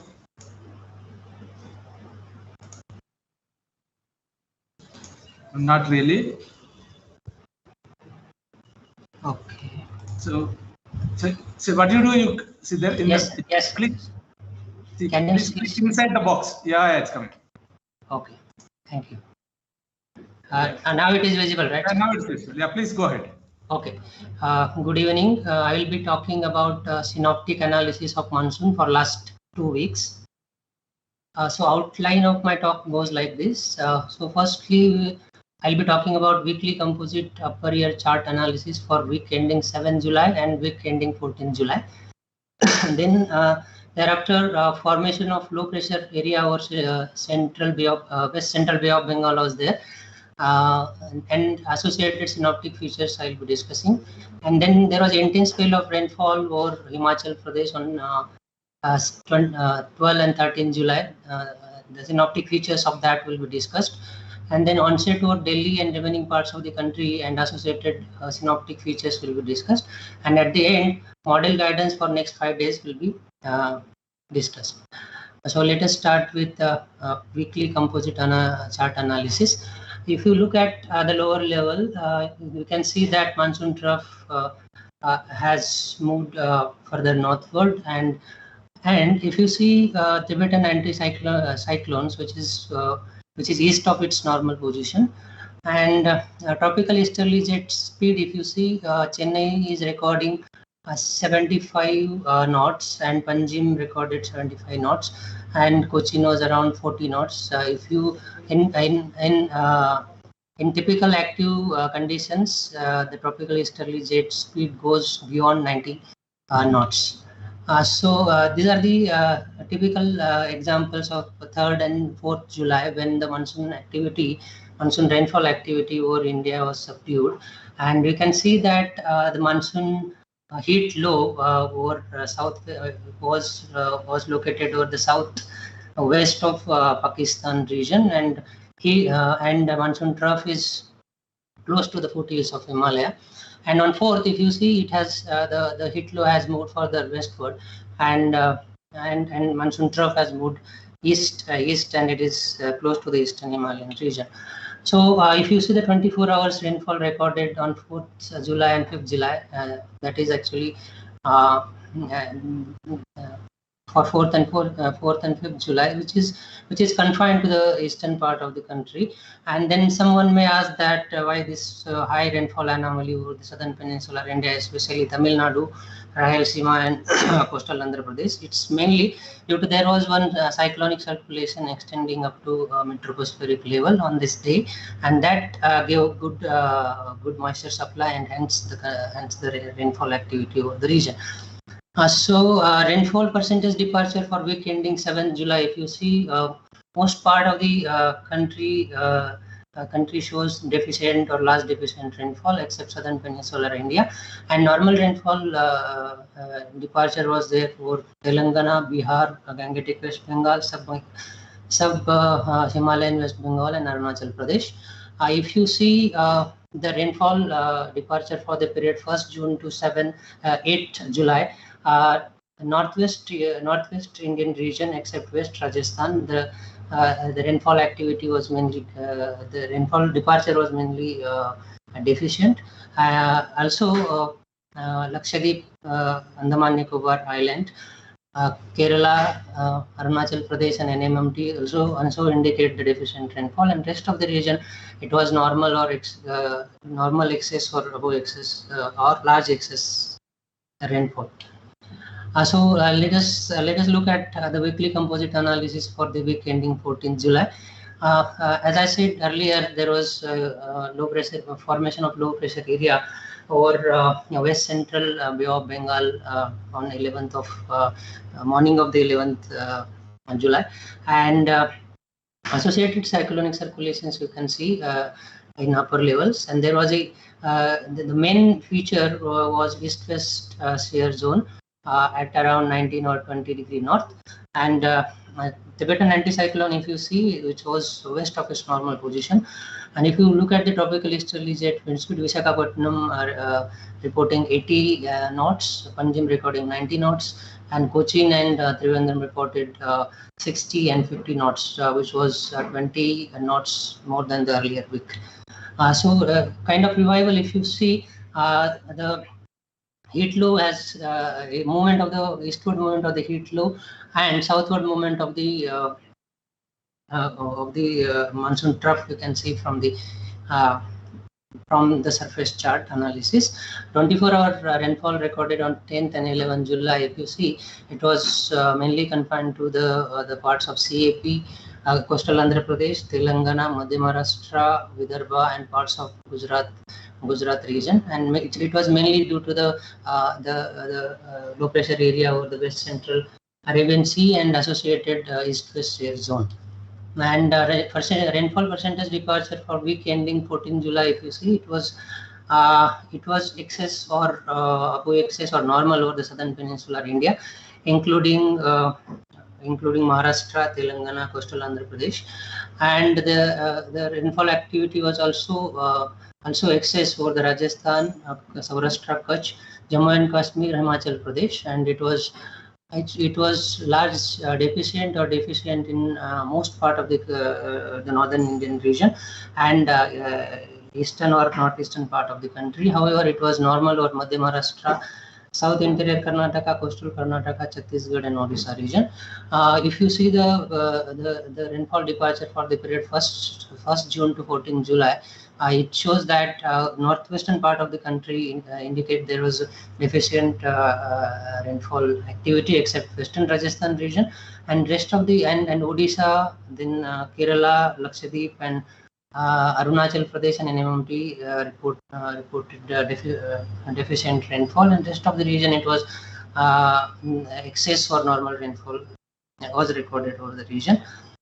So I'll now talk about the formation of low pressure area over the West Central Arabian Bay of Bengal, and then there was a low pressure area over the Northeast Arabian Sea also. And then establishment of East-West shear zone was there, and heavy rainfall activity was there over Konkan region during that period. Let us look at the surface chart analysis for 11th of July when low pressure area was found over the West Central Bay of Bengal. You can see that a typical southward movement of the monsoon trough on the day when low pressure area formed, and the southward movement of the circulation associated with the trough up to 1.5 kilometers we can see, and major synoptic feature was the east-west shear zone, which was around 20 degrees north, and which was extending up to metropospheric levels. So east-west shear zone and heavy rainfall activity over Konkan region. If you see on 24 hours rainfall recorded on these two particular days on 12th July or 13th July, it was mainly confined to this region, like as I said earlier, CAP, Telangana, Maharashtra, and Konkan and Goa region. It was mainly the axis of the. It was mainly due to the moisture convergence, or what we can say confluence of the wind due to east-west shear zone for this region. And this was the particular. This is a typical picture of the satellite picture on that particular day. And this is the study we carried out where we understood that the northern Konkan region, the intense heavy rainfall event are mainly associated with the east-west shear zone, and this is this here, if you see 850 HPA vorticity and streamline, and this is 500 HPA vorticity and streamline composite when the intense heavy rainfall occurred over the northern Konkan region. And this is the actual rainfall on 13 July 21. We see that if you just ignore the negative anomalies and compare this anomaly figure with the composite rainfall, which is very much comparable. So you may find this interesting. So moving on to the next event, which was extremely heavy rainfall event occurred in parts of Himachal Pradesh on 12th of July. On that day, if you see the surface chart, there was one more low pressure area formed and moved northward, and then you can see the monsoon trough is running from the center of this low pressure area to the low pressure area over the West Central Arabian Sea. And over northern part of the country, the surface winds were mainly easterlies. So upper years chart on that day, if you see, again it is the same as before. The southward movement of the circulation associated with the monsoon trough, and east-west shear zone extending up to the 5.8 kilometer. That metropospheric level was there, and this was the typical picture on 12th July. And let us look at the Himachal Pradesh event. There actually the blue line is for 11th July, and this shows the actual rainfall at station rainfall, and this is gridded actual rainfall based on the real-time data. We can see that over this region like Himachal Pradesh, Uttarakhand, and parts of Punjab and Haryana recorded heavy to very heavy or extremely heavy rainfall, and in Himachal Pradesh the station Dharamshala recorded 230 millimeter of rainfall. And this graph is from AWS data of Dharamshala, where it recorded 230 millimeter of rainfall. If you see the night of 11, early morning of 12th, we can say these are in UTC. UTC. You see that on 1930 UTC to around 1130 UTC, the rainfall, if you see, it was more than 60 millimeter of rainfall. And then second episode comes when 2 UTC to 3 UTC, again the rainfall amount was more than 60 to 70 millimeters. And the third event was on the same was on the 12th afternoon, when we see that 9 to 10 UTC, again there was a intense fall of rain. So let us look at the synoptic feature for this day. This is GFS, NSEP GFS 500 HPA geopotential height and wind. We can see that there was a blocking high over this region, and winds, the northerlies or easterlies were penetrating up to Himachal Pradesh region. And if you see, here the SQT diagram for nearest station is from from GFS model, and we can see in lower levels there were easterlies from the Bay of Bengal, and our upper level we can see there are mainly westerlies. So in my opinion, there was convective instability developed over the region, and hence caused this very intense spell of rain on that particular day. Met Center Simla already issued the weather warning to the press, public, and disaster managers, and impact-based forecast is also issued. Now we are also issuing the impact-based forecast on the basis of intensity of the rainfall over the region. So now I'll move on to the onset of monsoon over Delhi and remaining parts of the country on 13 July 2021. So if you see up to 12th of July, only this part of the country was remaining for the monsoon onset, and it was, though there were lower level monsoon westerlies were set over Delhi, but the rainfall was not there, and rainfall was not recorded. So it finally happened on 13th of July, and so we'll now see how were the synoptic futures on that day. So this is the surface chart for 13th July. You can see that the monsoon trough was south of its normal position, and upper, if you see this region, the surface winds even are indicating easterlies over the Ladakh region. Upper air chart analysis, if you see, again same features. The major feature was the east-west air zone over the region, and there were anticyclonic circulation in upper levels. So here I'm just showing the SQT diagram, just the day before onset over the Delhi, and 13th there was an onset. If you see the moistening of the column of the air over the Delhi was only up to 600 SPA on the day before the onset over Delhi. On 13th July, if you see, the moistening of the column of the air was up to 300 or 250.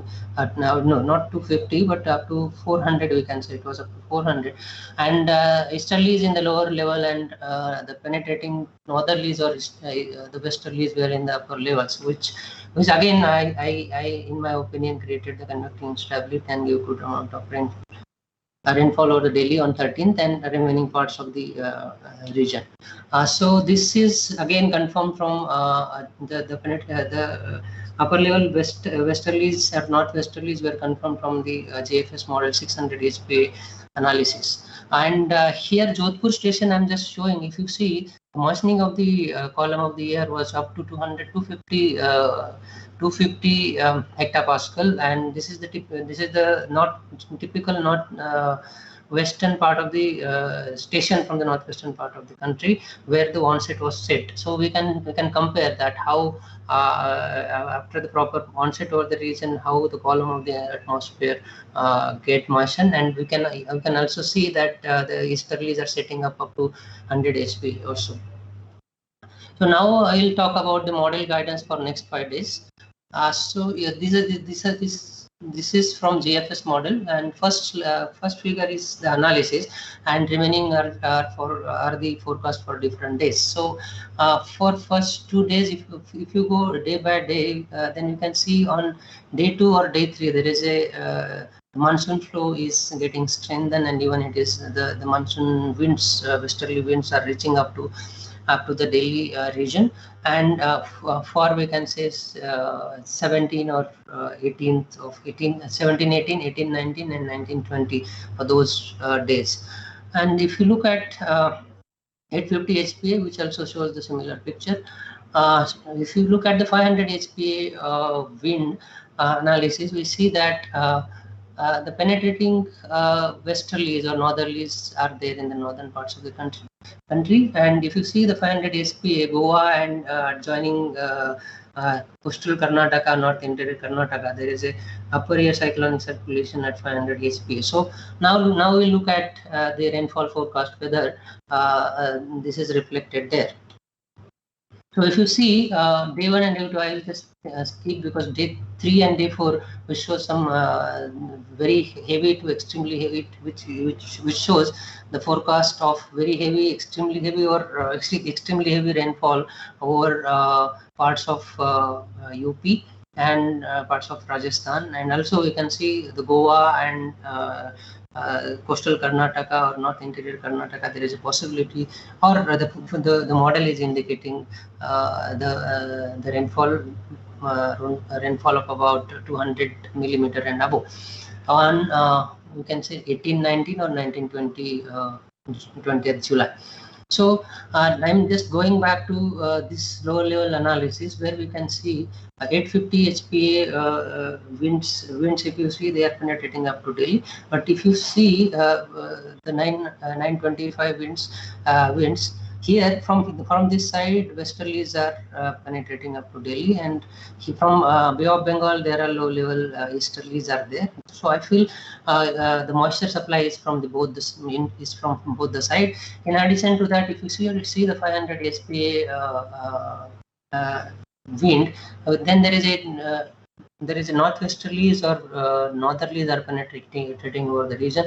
So again, I think this will be there will be a big convective kind of activity over the region because of lower level moistening and upper level comparatively drier air from the upper level.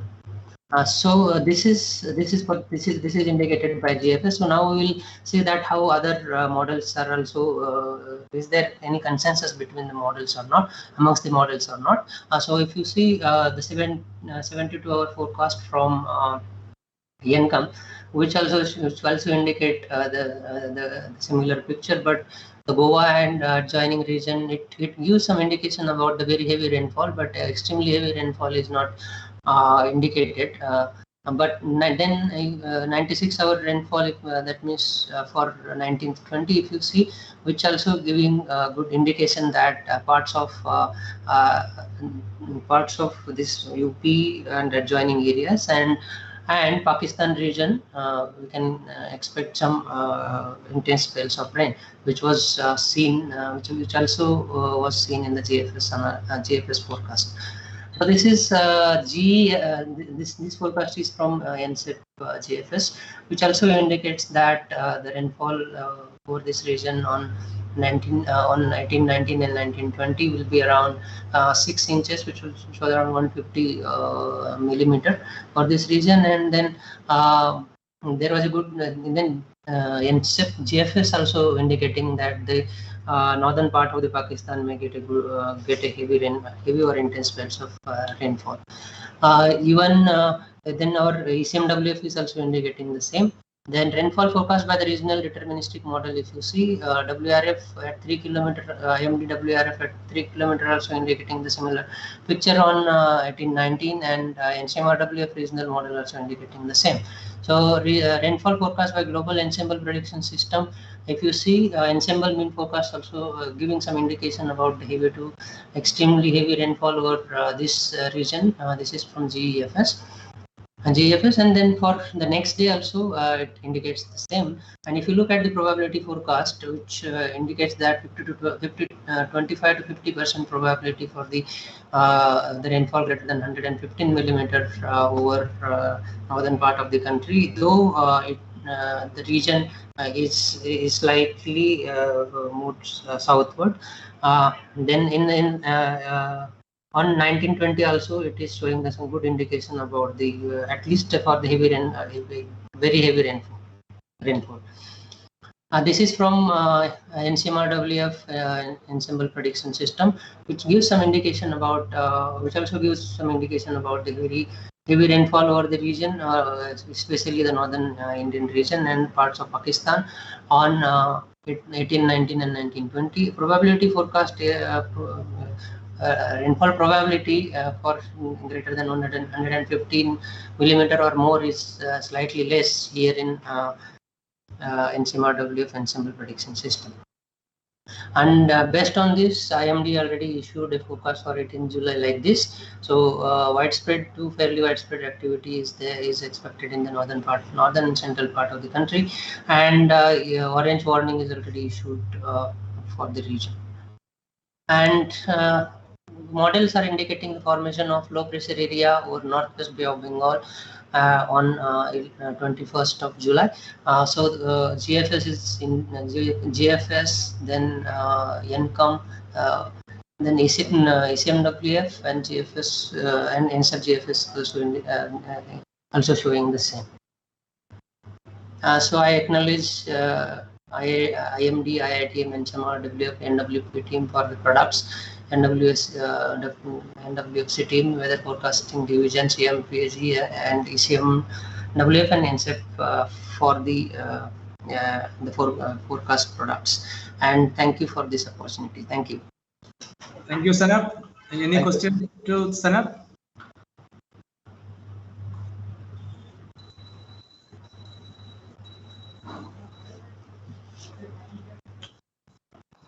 Yeah, got it, madam. Yeah, please, madam. Yeah. Wanted to check the final expecting a low to form over the bay on 21st. Am I right? Yes, ma'am. On 20, there is a possible models are indicating the formation of low on 21st of July. Now, this is very interesting. Yes, yes. The extended range predictions are very bleak for that third week. Yes, and yes, ma'am. I believe I've been looking at satellite pictures also, and I was hopeful that now that the bay has become active, we could have a real northward propagation into the monsoon zone, onto the monsoon zone. Now, I know none of the extended range predictions say that it will now, actually the rain belt will move to the monsoon zone. I'm just wondering, why is it, earlier I know that even short range, Mukhopadhyay had predicted before the last typhoon, the genesis of a low way in South Bay, many days ahead. I am wondering, why is it that none of the extended range people mentioned any formation of the bay and, implications for that week? Now, it may be that the dates have slightly shifted, but if your low forms on 21st, we could have a propagation by about 25th or 24th, I believe. So I would like Dr. Sai to answer this. Yeah, actually charts are not with me, but I have to see that. And then I will, Raju, can you show me that forecast or cyclogenesis at least? The latest forecast, sir. Can you put in the chat box or something? Yeah. Okay. Because I think unless we have a northward propagation, we are doomed. And this is the time climatologically to have a northward propagation. No, right now it is showing northward propagation, Miso, but it is going up to central India. It is not going to foothills and back. No, but in central India, go right up to there. I agree it's not going to foothill. Yeah. But up to central India, it is going. That was shown in the forecast. Yes, Raju has put the chart. Cyclogenesis plot widthwise I have posted. Yeah, in this it is on maybe up to 21st it is not showing any low formation, but in 22nd maybe something is there in that week. So I don't know how it will be. But northward propagation, it was showing up to central India and it was not going to foothills. That was there. And very strong northward propagation just for 1 week. Yeah. Could have gone further north and longer around. Dr. Krishnan. Yeah. Thank you, Dr. Seelan. Sanap, I liked your presentation very much. Thank you, sir. Thank you. Yeah. You showed that shear zone, east-west shear zone. Yes. That was 11th of July, is it? Yes, sir. 11th July there was low formation, and then synoptic features were also the same, like east-west shear zone was developed. Yeah. How was it predicted? Maybe I missed it. You showed and I missed it. Did you show how it was predicted? No, sir. I just explained the synoptic features, not how it was predicted, sir. That Malay will show, I think. Okay. Yeah, it will be good if you can see how the models fare in the. It was predicted. Sure. You know. Yeah.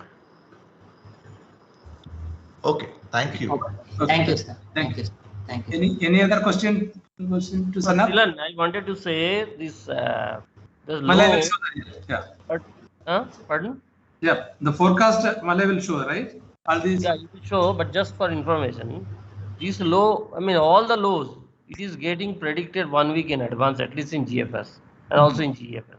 Now, this 21st, 22nd, what he is talking, that also is getting predicted from yesterday onwards. Okay. Yes. That signal was always there. And as I always tell IMD, if a signal is there in the GEFS, you should believe that. You should rely that. That's a signal. That's not a noise, because if you get a low pressure formation in an ensemble, it means it is 21 members they are showing. 21 member cannot tell wrong, and you have to check subsequent ICs. Just don't believe on one IC of today's IC or tomorrow's IC. Check today's 0 UTC, check today's 12 UTC, check tomorrow's 0 UTC. And if you find that GEFS is consistently showing the formation of low, that is bound to happen. Okay. And that's what is happening. That's what is happening not only this time, it is happening since last year, 2019, or even before that. Okay. Yes, sir, we are monitoring it. Gadgil madam wanted to add something. Yeah, actually, Partha, now that's what I want to know. Do your models tell us a little bit beyond, or we'll have to wait till 21st to say what will happen to that low? Will it intensify? Will it intensify and move on to land? And if it does, intensify over the bay, towards the northern part and move on to land, we are in business, because then it will actually move on to the monsoon zone. So that's what I'm curious about. Yeah, so that I think the next speaker will highlight to some extent. But as I have seen myself, and that low is definitely going to reach up to, as Sahaji was telling, that see the Miso, it is a large scale signal, and this low is nothing but the transient that sit in the lap of Miso, right? So if the Miso propagates, anything sitting in the lap of the Miso also will propagate. Okay, so up to central India, definitely it will go and forming up around 22nd of July. So that's what, if you see all the extended range, they are showing 24th, 25th, 26th, good propagation. So that will definitely, that is one of the hope that we are getting. But the low as of today, it is seen that it is forming very, near head bay. What is normally the place of formation of low. So it is not much, option for getting a very intense deep depression or something like that. It may become a well-marked low and then, cross central and northwest India. Yeah. That may make a major difference to the rainfall in July, I think. Yeah. At least models are showing that. Okay. I got the impression models are not taking the rain band as far north as usual. But I may be wrong. Let's wait and hope. Yeah, up to central India for sure. Yeah. So Susmita has some question. Yeah, Susmita, please. Yeah, actually, when we are seeing the daily evolution, it is showing some indication of some probability of some cyclonic circulation forming. But when we do the weekly average, it will not show because it will be moving. So it is not showing that probability. But if we see the daily evolution, it is having some indication that around 2021st, there is some movement of some probability. Thank you. Thank you. So there's a question from Vineet Kumar. Yes. So the shear zone which we are currently observing at 15 north, does every year shear zone from at this latitude in July, or is it abnormal? No, it is not abnormal. Actually, depending on the position of low formation over Bay of Bengal, and its movement, the shear zone position will change. Last when it was formed, it was around 20 degree north. Then in between it was in 19, and now since it is moving westward, now it has a little bit down. Yes. Okay. Thank you, Sanap. Thank you, sir. Thank you. Thank you for the nice presentation. Yeah. Can you please unshare? Yeah. Thank you, sir. You are our today's last presenter, Dr. Malay. Yeah. Thank you. Full screen.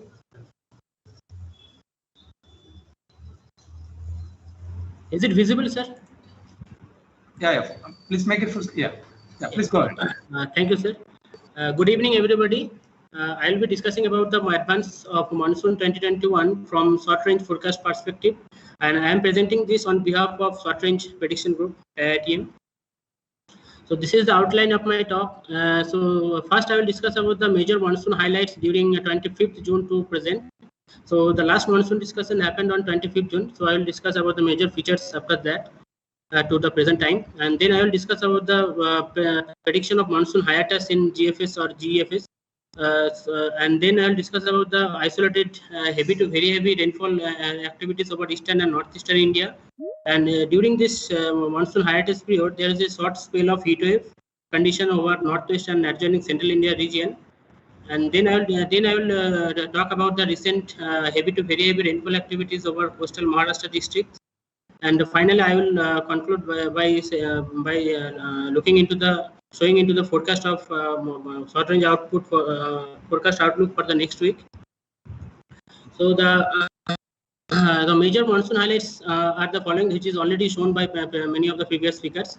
So the subdued rainfall activity is observed during the last week of June to first week of or second week of July basically, and the monsoon trough during this time monsoon trough situated north of its normal position, which has resulted in a break-like condition or monsoon hiatus for more than 2 weeks over the Indian landmass region.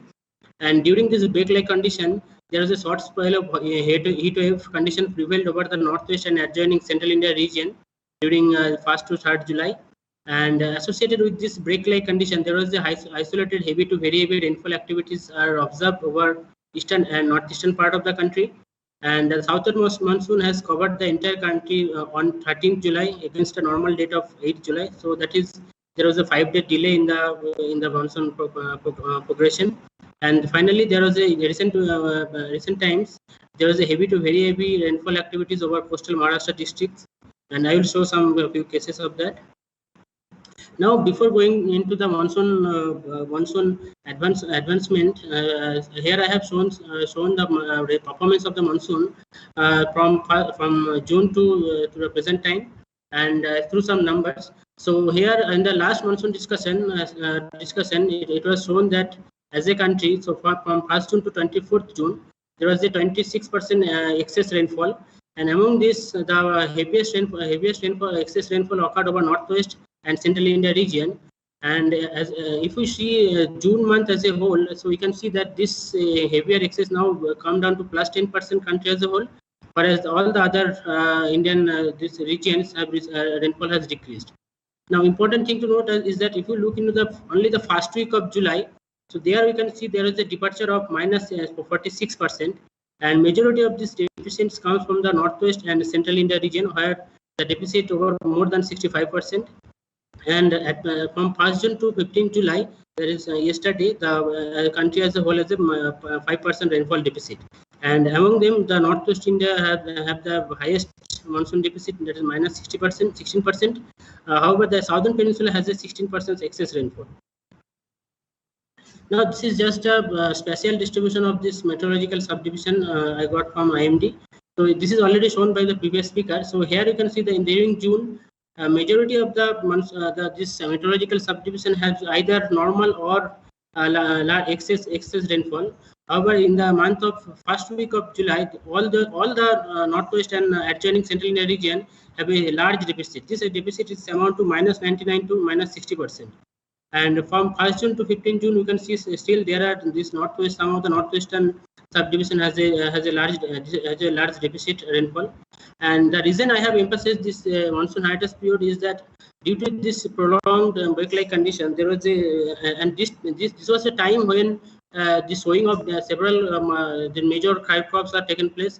But due to this prolonged wake-like condition, there was a delay in sowing of this monsoon kharif crops, which has an impact in the agricultural activity of the country. Now I will show that what are the atmospheric conditions prevailed during this period. So here I have shown the wind circulation from GEFS analysis valid for 13 June. So here you can see from lower level, that is 850 hectopascal to 500 HPA, there is a presence of mid-latitude dry westerlies, which include from this western sector to the Indian landmass region, and associated with that, the monsoon trough for this 13 June and this 17 July, it says near the foothills, and these conditions, these prevailing conditions makes the southwest monsoon remain stagnant during this extended break period. But we can see that this is from 13 June advancement of monsoon from 13 June, and this is from 7 July. So these two are looks almost identical. That means monsoon didn't progress during this period. Now I will show whether this our GFS and GFS model was able to predict this monsoon hiatus or not. So here I have shown the rainfall valid for 27th June to 2nd July, and this right hand side, this is from IMD GPM, and this is based on 26th July initial condition from GFS. So here we can see from that, except few here and there on the northeastern part, there was most of the northwest and the central India region was dry, except there was a rainfall over this the southern peninsula and this Maharashtra region. And the same thing we can see from the model as well. And from the probabilistic, from the percentile based GFS forecast also, we can see that there are hardly any location where it is showing extreme or very heavy rainfall over the region. Now this is the same thing, but for 30th July initial conditions. So here also you can see that during the first week of July, this prominent dry period over northwest and central India region, the model was able to show this well in advance. And from the percentile based rainfall forecast also, we can see there was hardly any heavy to very heavy rainfall over this northwest and central India region. Now, during this extended prolonged break-like condition, there were some isolated activities happened over the northeast and eastern in India, and I will choose two cases. One is 30th June and another is 2nd July. So this is the rainfall rainfall for 30th June. So this is from observation, and so from GFS forecast we can see that even with day 3 lead time, model shows some indication of actually in observation there is a heavy to very heavy rainfall occurred over this Meghalaya and eastern part of Assam and northern West Bengal region. So in GFS T15T4, it was able to, it shown some tendency to heavier category from day 3 onwards, but the magnitude is less as compared to the observed amplitude, and this is similarly true for GEFS also. But if you look into the probabilistic forecast GFS, so here we can see that model was shown rainfall for more than 15.6 millimeter category over this northeastern region, and there are some slight probability of 5 to 20% of the members shows it may offer a heavier category over this Meghalaya region for this heavier category, but model that doesn't show any very heavy to extreme category over this region. Now, from the EFI, from the GFS based EFI forecast, we can see that over this Meghalaya region, from day 3 onwards, there is a consistently it is showing some indication from day 3 as well as day 2 as well as in and more prominently in day 1 that there would be there may be possibility of a heavy rainfall over this region, which this EFI is able to capture. And from the percentile based GFS forecast also shows that there will be some heavy to very heavy category over this northeastern Indian region. And this is the rainfall for 2nd July. So here we can see that in observation, there was in northern Bihar, there was some heavy to very heavy rainfall has occurred, which in GFS it shows some indication of heavy category over this region, but the amplitude here also it is very less, and this is true for GFS also. And from the probabilistic GFS forecast, we can see that model was able to predict this event with day 2 lead time, maximum up to 15.6, that is moderate category, but it fails to capture the heavier category over this region. And this is similar to the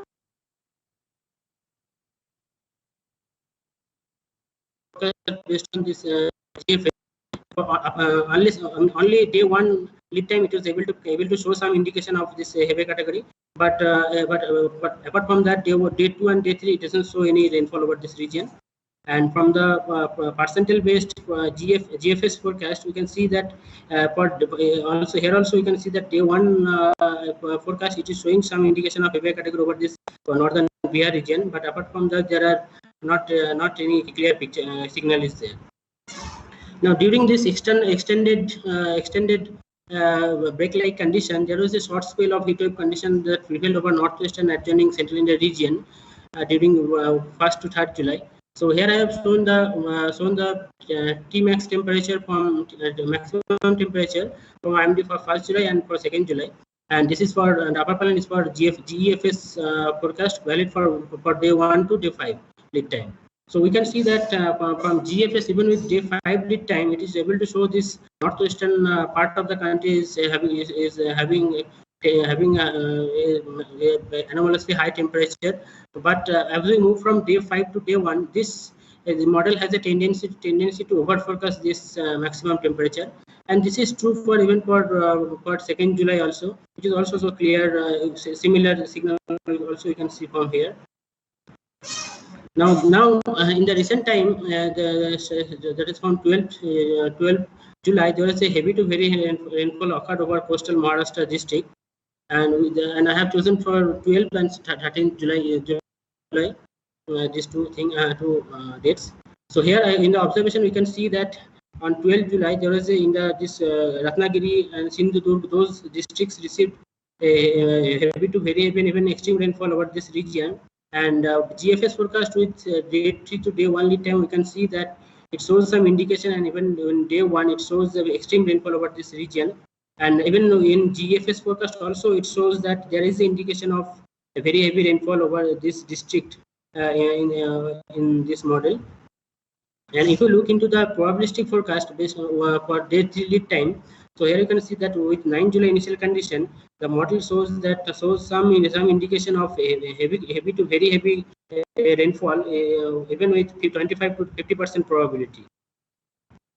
And if you look into the this percentile based forecast and EFI forecast, so here also you can see that from day 1 to day 3, there are some indication of heavier rainfall is going to occur over this district of this Maharashtra coastal district.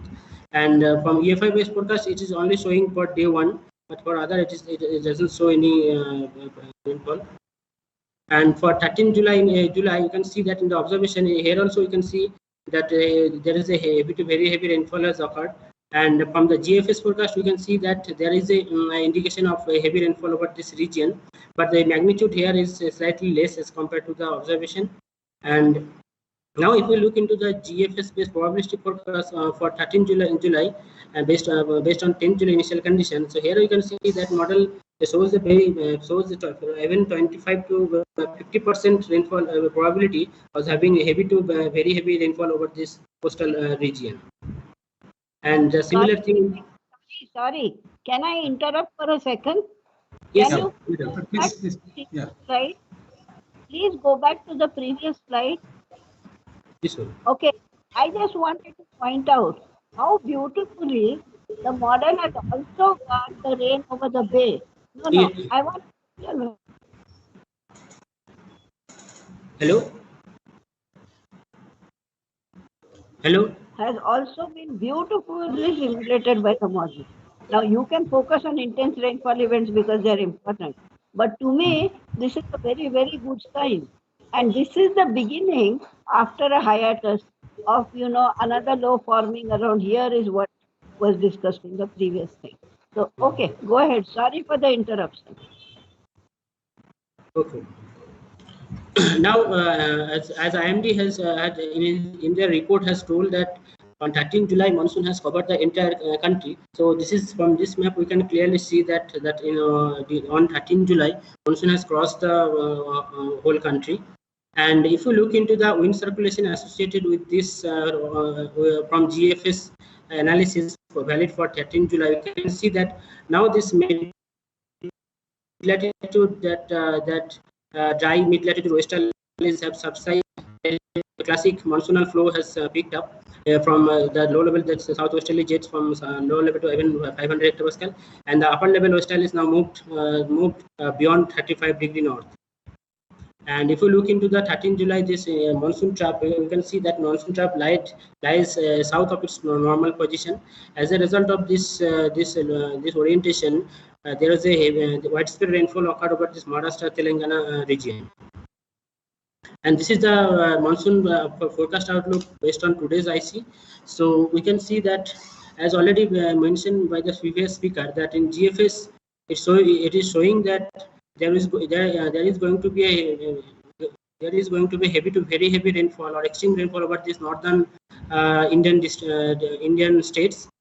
And even with GFS forecast based on today's initial condition, we can see that probability was focus also showing that there is a chance of getting heavy to very heavy rainfall over this northern Indian states during the coming week.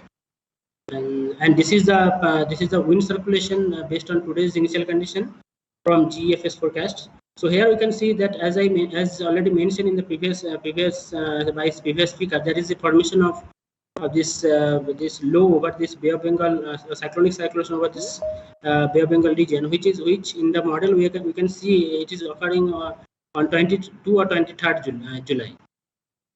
Thank you. Thank you, Malay. So, any more questions to Malay? Could you see the last slide, Srilan? This one. At my end, the slide did not change. Monsoon covers the whole country on 13th July. That is the last one I am seeing. Yeah, after that latest forecast we could not see. Yeah. Malay, can you come out from this slideshow mode and just keep it in the... And click on the last slide. Okay. Is it visible, sir?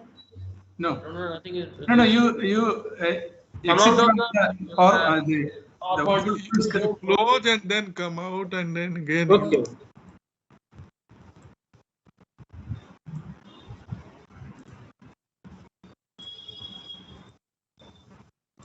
Is it visible, sir?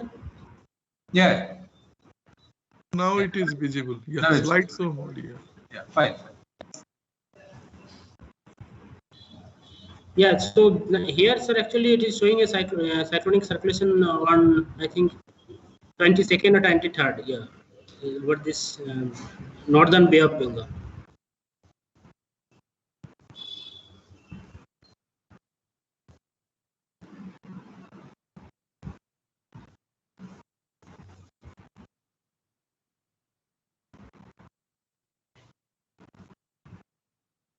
Hello? Yeah, we can see there are a lot of activities in the Northwest Pacific also, right? Yes. Yeah, good. Yes.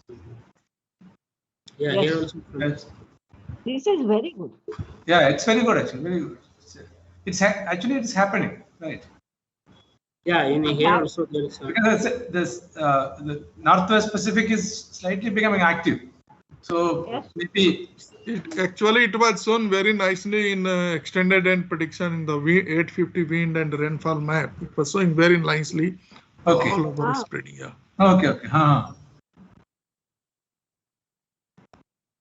But it is only now that I see the belt really going where it should, its final destination. Correct. In the extended range, I got the feeling that it was staying a little bit south of this, but I may be wrong. I can see them again. This is very.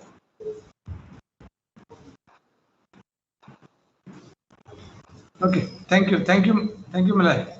Yeah, any more questions?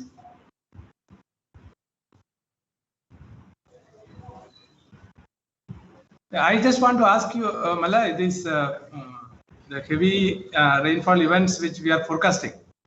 Yes. Heavy events. So what is the false alarm rates? So whether these false alarm rates are so high that people are not able to accept this, or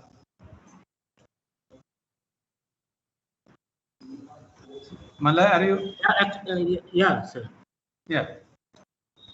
Yeah, I mean, sir, many times it is seen that model shows some indication, but yeah, I mean, sometimes it gets shifted slightly here, slightly 1 or 2 degrees. So yeah, because of see one more thing. See, instead of only limiting to these model predictions, suppose if you add one more information that the possible region of influence, region of heavy spell, instead of showing only one spot. Yeah. So if you show that this is the area where it is likely to get intense rainfall, so that information will be considered seriously. Yes, because people just compare with observation, so they don't see any comparison. They say it is your forecast is wrong, so it's false. Suppose if you show some region, then that might happen. Your false alarm ratio will come down. Yeah. And also, sir, as I think Mukherjee sir already said this, that if something is isolated heavy rainfall event, then model has a limitation of capturing that. And if the rainfall is associated with some systems, some large scale or synoptic system, then the model has a better, it's a better predictability. Yeah, that is true. So that is true. And in addition to that, see, if your all the members, see, like Partha was mentioning, if all your members consistently show some region, in that case, you can select that your region as a possible heavy spell region. So that indication will be very useful for public. Yes. Thank you. Partha wanted to, Partha, please. So what I am trying to tell, see, satisfying public in precipitation, I think, is the hardest job. Everybody knows that. Okay. The point is, I'll mention that to communicate, the model always give a grid average rainfall. That itself may not be known to the public. Number one, they always have a tendency. Even IMD also has a tendency to compare the model grid point average with 1 point. That cannot happen any time. Okay. Now anyway, to address what you are asking, series of products have been developed. One is this percentile. The percentile, if you see, I think IMD forecaster, they regularly see. The percentile definitely gives, we are watching it from 2018 August Kerala event, percentile based on model climatology, it definitely shows the region. It doesn't show it is not a question of a point. It is not Santa Cruz or Colorado. It's the region. But based on model climatology, if the forecast falls in the 95th percentile, then that grid will be identified as an extreme, extreme point. So irrespective of what value, what is the, the magnitude of the rain, but it is statistically, it is the percentile. The same thing, now using the ensemble hindcast climatology, now what that extreme forecast index, that is also same. It gives the region, it doesn't talk about only one point. So, and normally if you see that ensemble when we compare, so definitely for false alarm, etc. There are cases. It is not that model cannot go irrespective of false alarm. But as you said, as I am repeatedly saying, if the ensemble forecast shows a signal, and if the indication is present in subsequent ICs, that's how one has to check NWP model. One has to give reliability. Model can give absurd forecast based on one IC, okay? But the subsequent IC, if it is a spurious, it will not sustain. And 21 member cannot unanimously tell something wrong subsequently. So there are ways of analyzing, NWP model forecast output. And then lastly, I will tell, see, even we have found that GEFS ensemble, not only GEFS, ECMWF-IFS, for extreme, extreme like, like Kerala event, I am talking. So 1 in a century event, even ensemble struggle. So in that case, definitely, I think everybody will agree, there is a scope for using a IML, for bias correction to, to a particular region where it is receiving the extreme rain. So these are all the work are going on. But what you said is correct, that we don't need to see at one point. We have to see the region. Thank you. Susmita wanted to ask something. Yeah, Susmita, please. No, I don't want to ask any question. I just wanted to add to the discussions which were going on regarding the low pressure system prediction in the extended range forecast. So actually, in that cyclogenesis thing, we are keeping a threshold for the developing storms, means that will be developing into a depression or above that. So now, Raju, can you post that picture? Yeah, I will do, madam. Just a minute. Yeah. You can show in the. You can share the screen and you can show. No, he is posting that figure. No. Please show in the screen. Share the screen and show so that everybody, all the audience, will also see. Okay.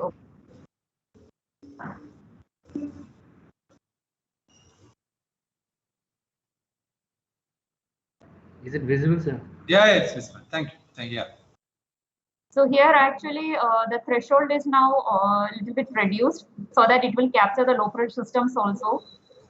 So now it is showing some indications in the first week and second week, if you see. So earlier the threshold was not. Yeah, Raju, you saw the slide of MSLP and vorticity, the movement that will show exactly. Showing, sir. In that it is showing. Yeah. So there were discussions like cyclogenesis. It is not showing that much when we take the weekly average. Yeah. No, but there it is showing. Yeah. Can you show that? Yeah. The daily evolutions, I do not have in PPT. No. Just a minute. Yeah, from the site you can see. Third one. Yeah. Yeah. Yes.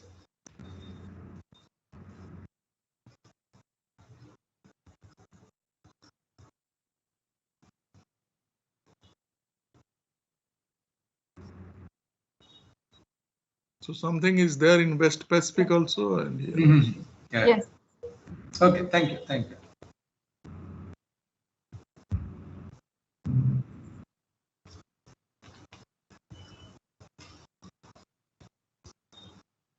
Okay, thank you, Raju. Thank you, sir. Thank you, Sushmita. Any more questions to Malay? So I thank all the speakers for the wonderful talk. So now let us start the discussion. So I request Professor Ravi to start the discussion. Okay, I think it's going to be an interesting period. We may be moving from more of a break, which was there for about 2 weeks to 3 weeks. And now there are indications, of course, a little mixed, that we may be going into a period of stronger monsoon. And it's been interesting that the intra-seasonal oscillations have been kind of not present, which we are used to seeing it in most parts of July, late June to early July. We do see it, but it is not very prominent this year. And of course, in the short range, we do see around places where we are likely to get very heavy rainfall, but I think we'll have to wait and see. And just to add to what Partha was saying, for every region, we should look at the possibility of detection, not just the false alarm ratio. And if it has a reasonably good probability of detection, then we'll have more confidence on our forecast, especially when you're using an ensemble. Then that's the information that you're going to get. And I think that's what we should be using rather than just looking at the false alarm. Of course, there will be large false alarms, but probability of detection is also equally important. That's all I have to say. Thank you. Thank you, Professor Ravi. Yeah. See, the point is who will be looking at the forecast. So if the forecasters are looking at, they might know that this product, it is ensemble forecast, and there are consistent forecast for the different lead. So it is on our part also to show some more information into the forecast, that so this particular the heavy rainfall event or any event is consistently forecasted by the different leads, so that some additional information will be useful for the public.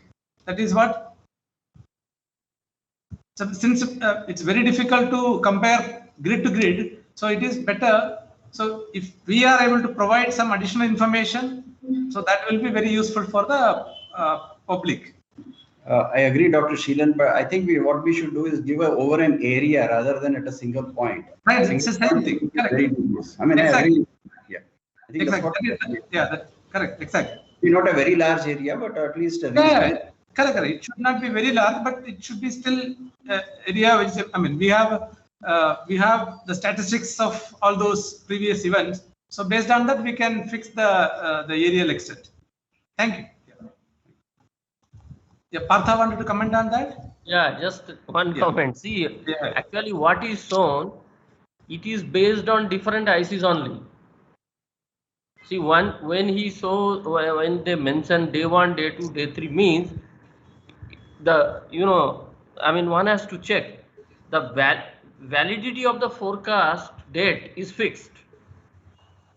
Okay, say for example, if I say my forecast is valid for 16 July, then I say day 1, day 2, day 3, day 4, day 5 means day 1 means it is the 15th July IC.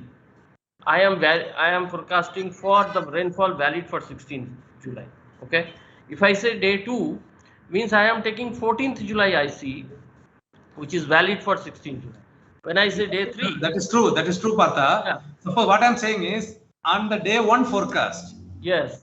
If you can, because you have information about the day 2 forecast, day 3 forecast, etc. So on the day 1 forecast, if you add some additional information, what is the additional information? No, the region of possible. That is already there in the forecast, no, in terms of percentage. No, not percentage only. Percentage is only speaking about. It's based on the climatology, right? Percentile and probability both are there. Yeah. What additional information you want? Yeah, region. See, you are showing, your figure is showing the heavy rainfall event over some grids. Yes. Which when people compare. Assuming that region or something. No. So which when people compare later, they say that it is false. But the same information, suppose if you say that this is the region, this is a possible region where you get, you are likely to get a heavy rainfall. Higher probability on that probability plot itself shows what region is showing higher probability, right? For a particular heavy rainfall threshold. That itself. You are showing different region, REGION. He is saying REASON. Region for heavy rainfall. I don't know what you are talking. No, you are asking. No, not reason. Yeah, region only. See. So region is already visible, no, in the map. Yeah, but see, that is true. But then it may not exactly happen over that region, right? It may be south of it or east of it. Those type of comparison, etc., in detail, we cannot do in this monsoon discussion. Not in the monsoon discussion. I'm saying, suppose such a product, is it difficult to give one more slide showing that only highlighting the possible regions of heavy events? See what is happening, Silan. We are meeting after almost 1 month or 1.5 months, and every day there will be some region which will be getting heavy rain. No. You don't have to show here. I'm saying in the website only.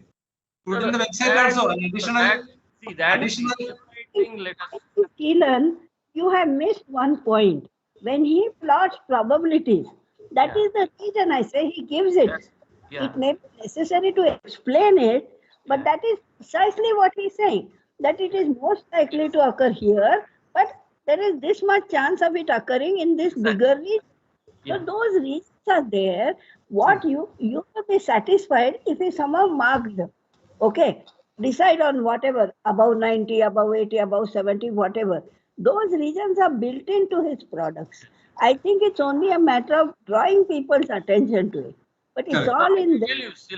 No, it is already there. It is given that what is the probability of more than 65 mm or 110 mm or 160 mm, something like that. And that is there, which region, which place. So it is there, I think. Let me add, Saji and Madam, see the whatever products we keep in the website, because it goes to the public, we don't, I don't do as per my wish or Malay or anyone.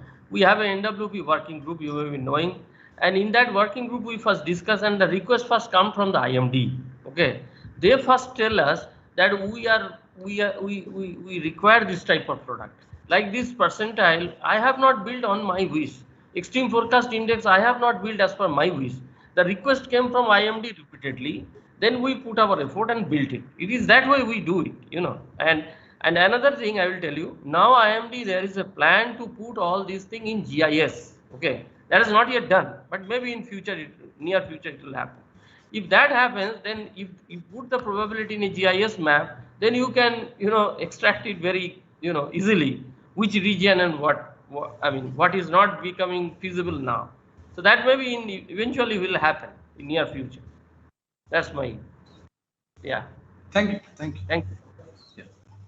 So, Gargle Madam, can you please continue discussions? To be brief, first of all, I want to congratulate all the speakers. We got a very good overview today. Second is a request to the organizer. You please organize the next meeting not too far away from now. That is to say, maybe in August, first part of August, and hopefully even first week of August, because we are expecting so much change again in the monsoon in the next 10 days or so from all the extended forecast as well as short range and so on. So it would be worth, while everything is fresh in our head, to have the next meeting. After that, you can delay. See, once the July hurdle is crossed, then we will know what the situation is going to be.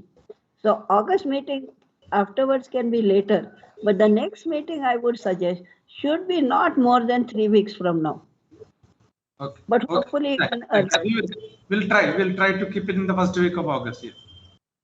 This is a suggestion. I know how much trouble it is, but I know. Because, about their work. Yeah, we will do it. We'll try.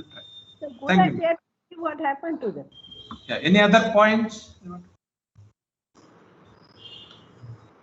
Dr. Seelan,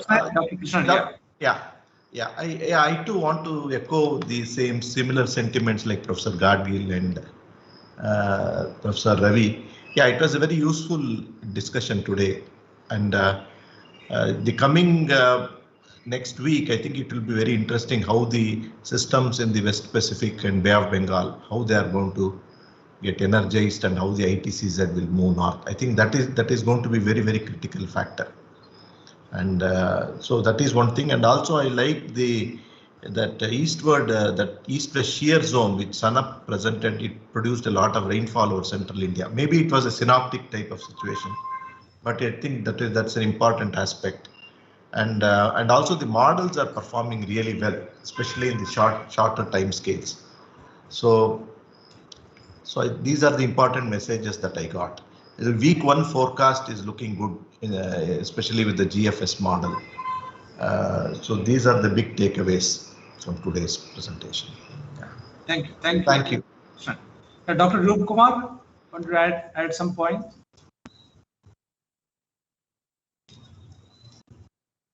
Yeah, thank you, Sheelan. Actually, I also want to congratulate all the speakers. It's excellent presentation and very nicely stitched together to give us a very comprehensive overview. I think this is very useful, and as Sulochana mentioned, I think we should have more frequent exercises like this to almost like monitoring the performance of the monsoon. I have two specific points. One is for the seasonal forecasting group to look at the monthly information. Typically, they present 3-month or seasonal means. I think there is some information that can be useful even on monthly scale in seasonal prediction runs. I think Surya showed a few view graphs. I think we can build on that and show something. We can give some early lead information on some of the things like we are having now. The other point I would like to make is about the South Asian outlook that was presented by Srijit.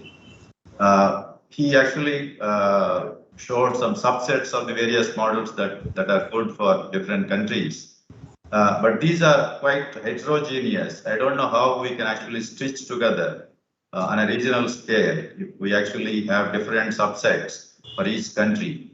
I think this should be looked more closely and see if we can adopt a uniform approach for the entire region to optimize the multi-model information that is actually available, either by giving weights to different models which are doing better in some regions, and can actually have different strategies. So I think that is something that we need to look into. Maybe RCC Pune, if they can actually work on this and optimize the seasonal forecast from all the sources that are available, I think that will be of tremendous value for all the South Asian countries.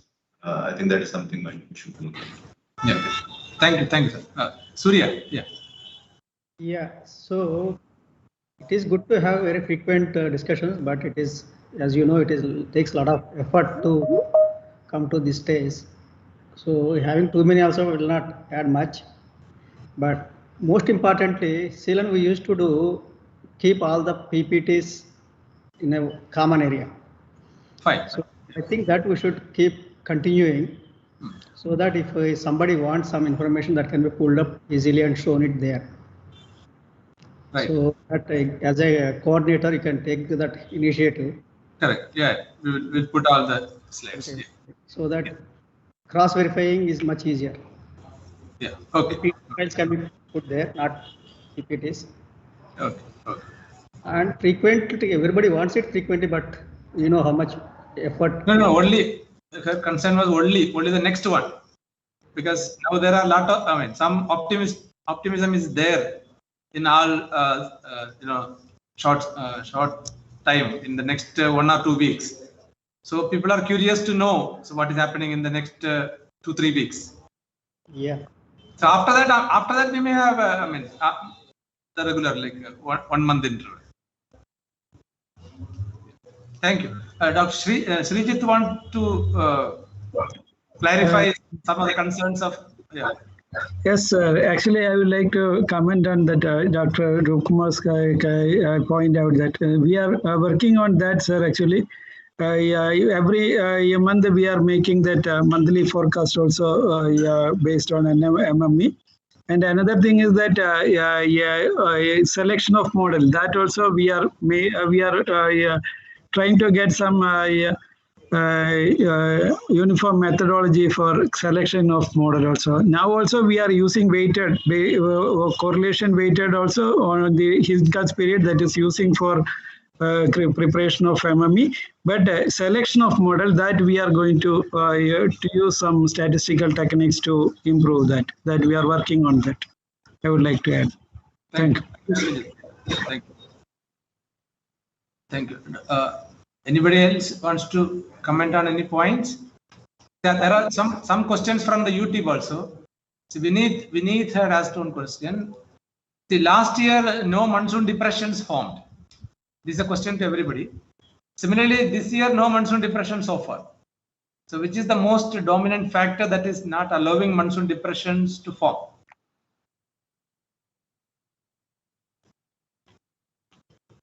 So anybody wants to answer that? Shall I hazard a guess? Yeah, please, madam. See, there are no monsoon depressions last year and this year, and why? What is limiting? But my response is, why me worry? Because if we are interested in the monsoon performance as a season, then depressions don't matter. This has been shown by Sikha and has been shown by several people time and again.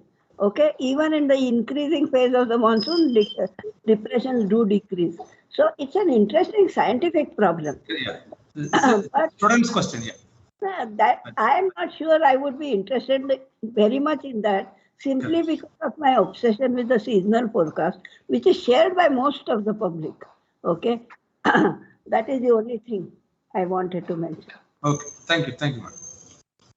Yeah, actually, the takeaway message is that one is whether the La Nina will develop or not, because looking at the subsurface temperature pattern, the Kelvin wave pattern.